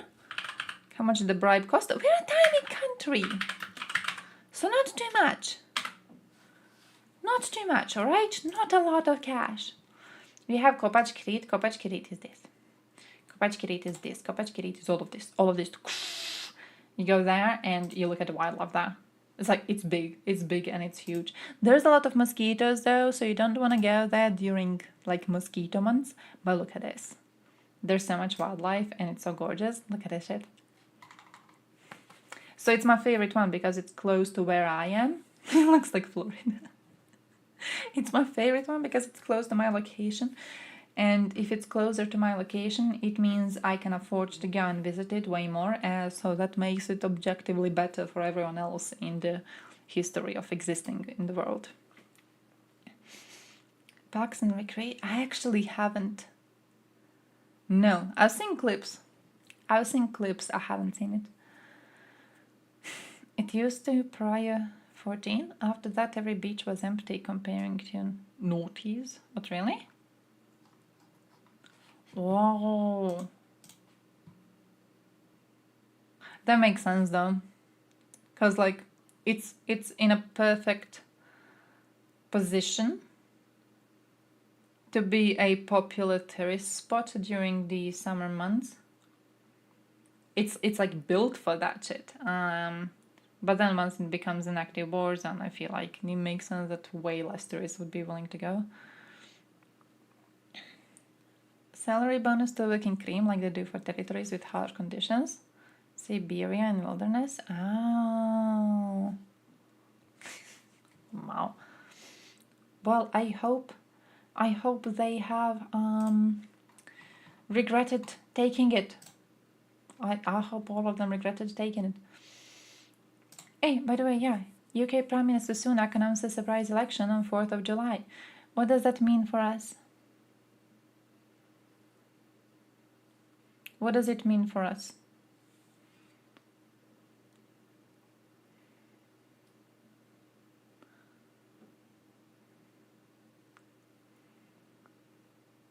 Announcement came the same day official figures showed inflation in the UK had fallen sharply to 2.3%, its lowest level in nearly 3 years, on the back of big declines in domestic bills. So what, he saw this as a good time to do elections?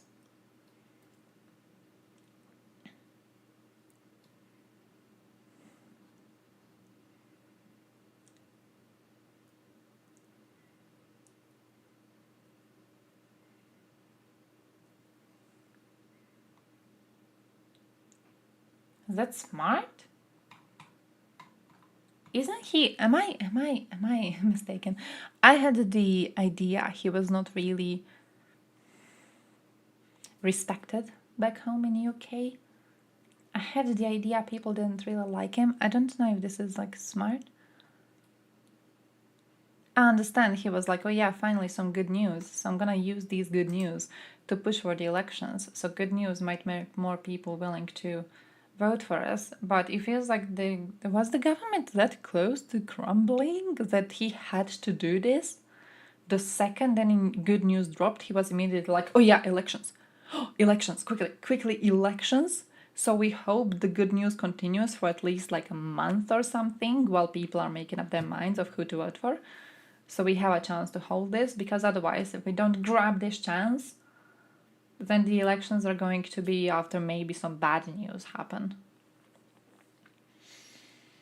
Everyone who works and doesn't drink vodka Putin was given 0 fucks about Crimea prior to 2022. Most non-degens in Russia, all 8 of them still don't. Okay, understandable that too. Tories are generally not respected in the UK nowadays.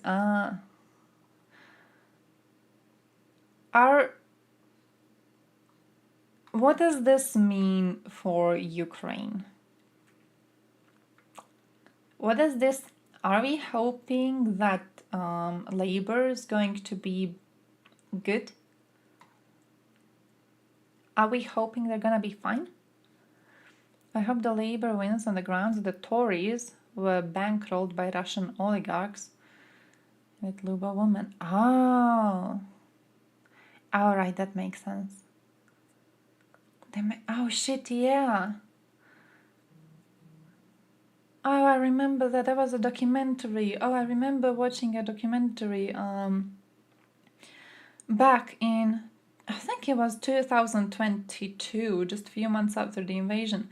There was a good documentary on why Tories are being bought by Russians. But at the time, it seemed rather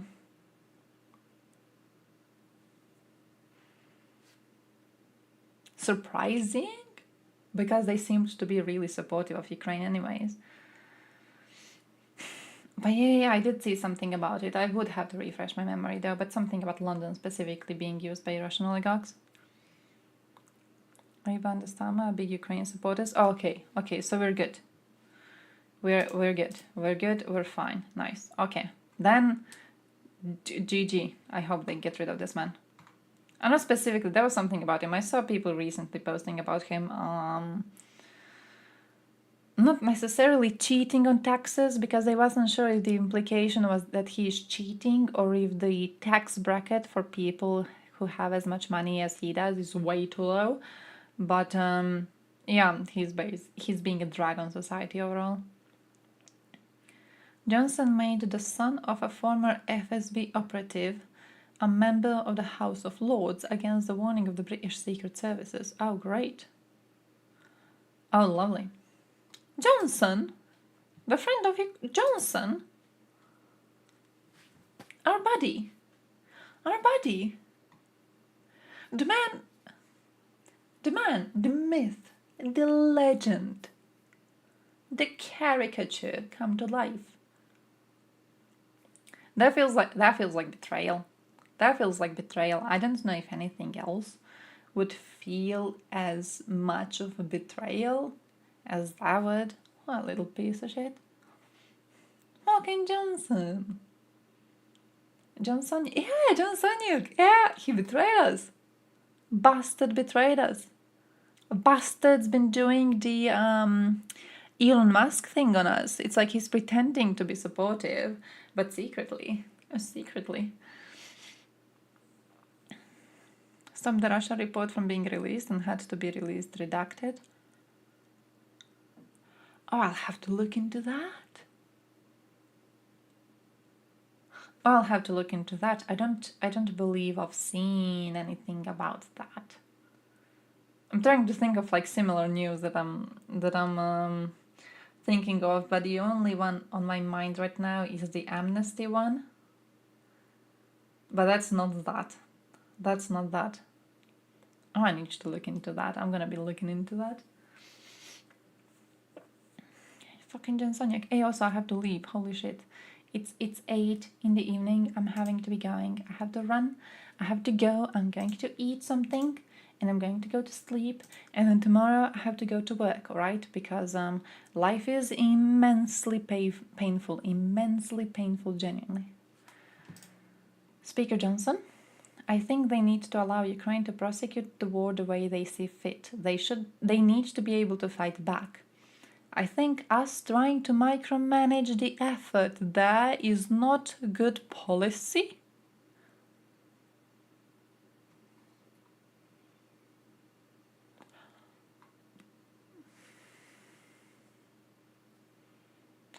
Okay, what's with this Johnson though?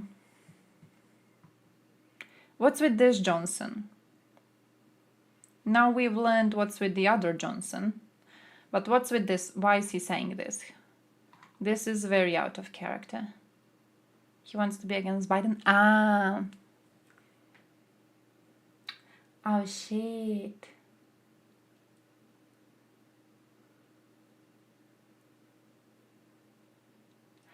Oh, shit. That might act... Oh. Oh, bro, if we could get more of them. To be like, hey, guys, the Dems are just pussies. Democrats are just pussies and they are refusing to help Ukraine as much as they could. We Republicans, or we would give them 500 tanks overnight. They would reach Moscow by tomorrow morning. Or if we could get more of them into that. Oh man, we need that shit. We need that shit.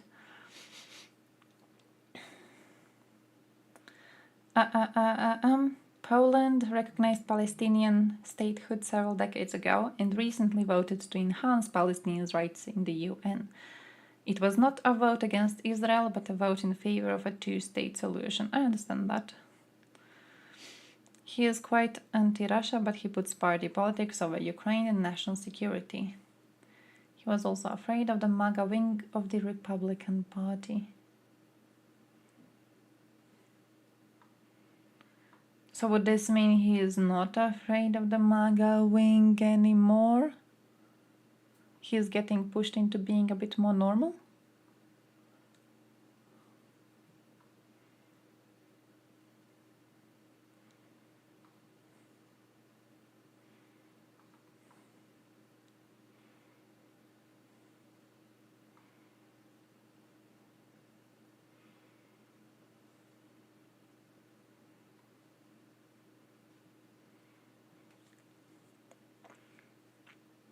Attempting to spread fear, uncertainty and doubt about their intentions in the Baltic Sea.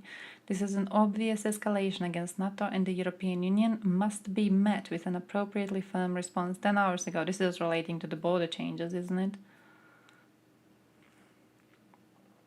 He also tried to personally help Trump overturn the election.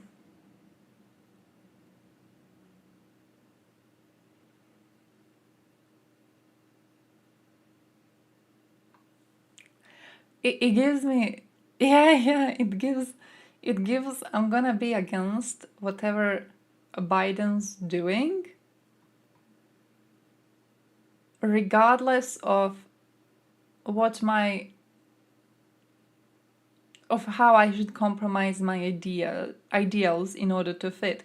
So it's like Biden wants to support Ukraine. I'm against supporting Ukraine because I'm actually supporting Trump, who is against Biden. So I'm supporting whatever's against Biden.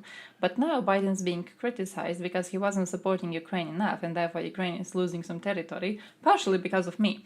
But also Biden is being criticized for this. So in order to strengthen the criticisms on Biden, I am now going to take the side that criticizes him the most, which benefits Trump, which would be me saying that, yeah, we actually shouldn't be restricting Ukraine so much. Why are we restricting them so much? We are such idiots for doing that. Huh?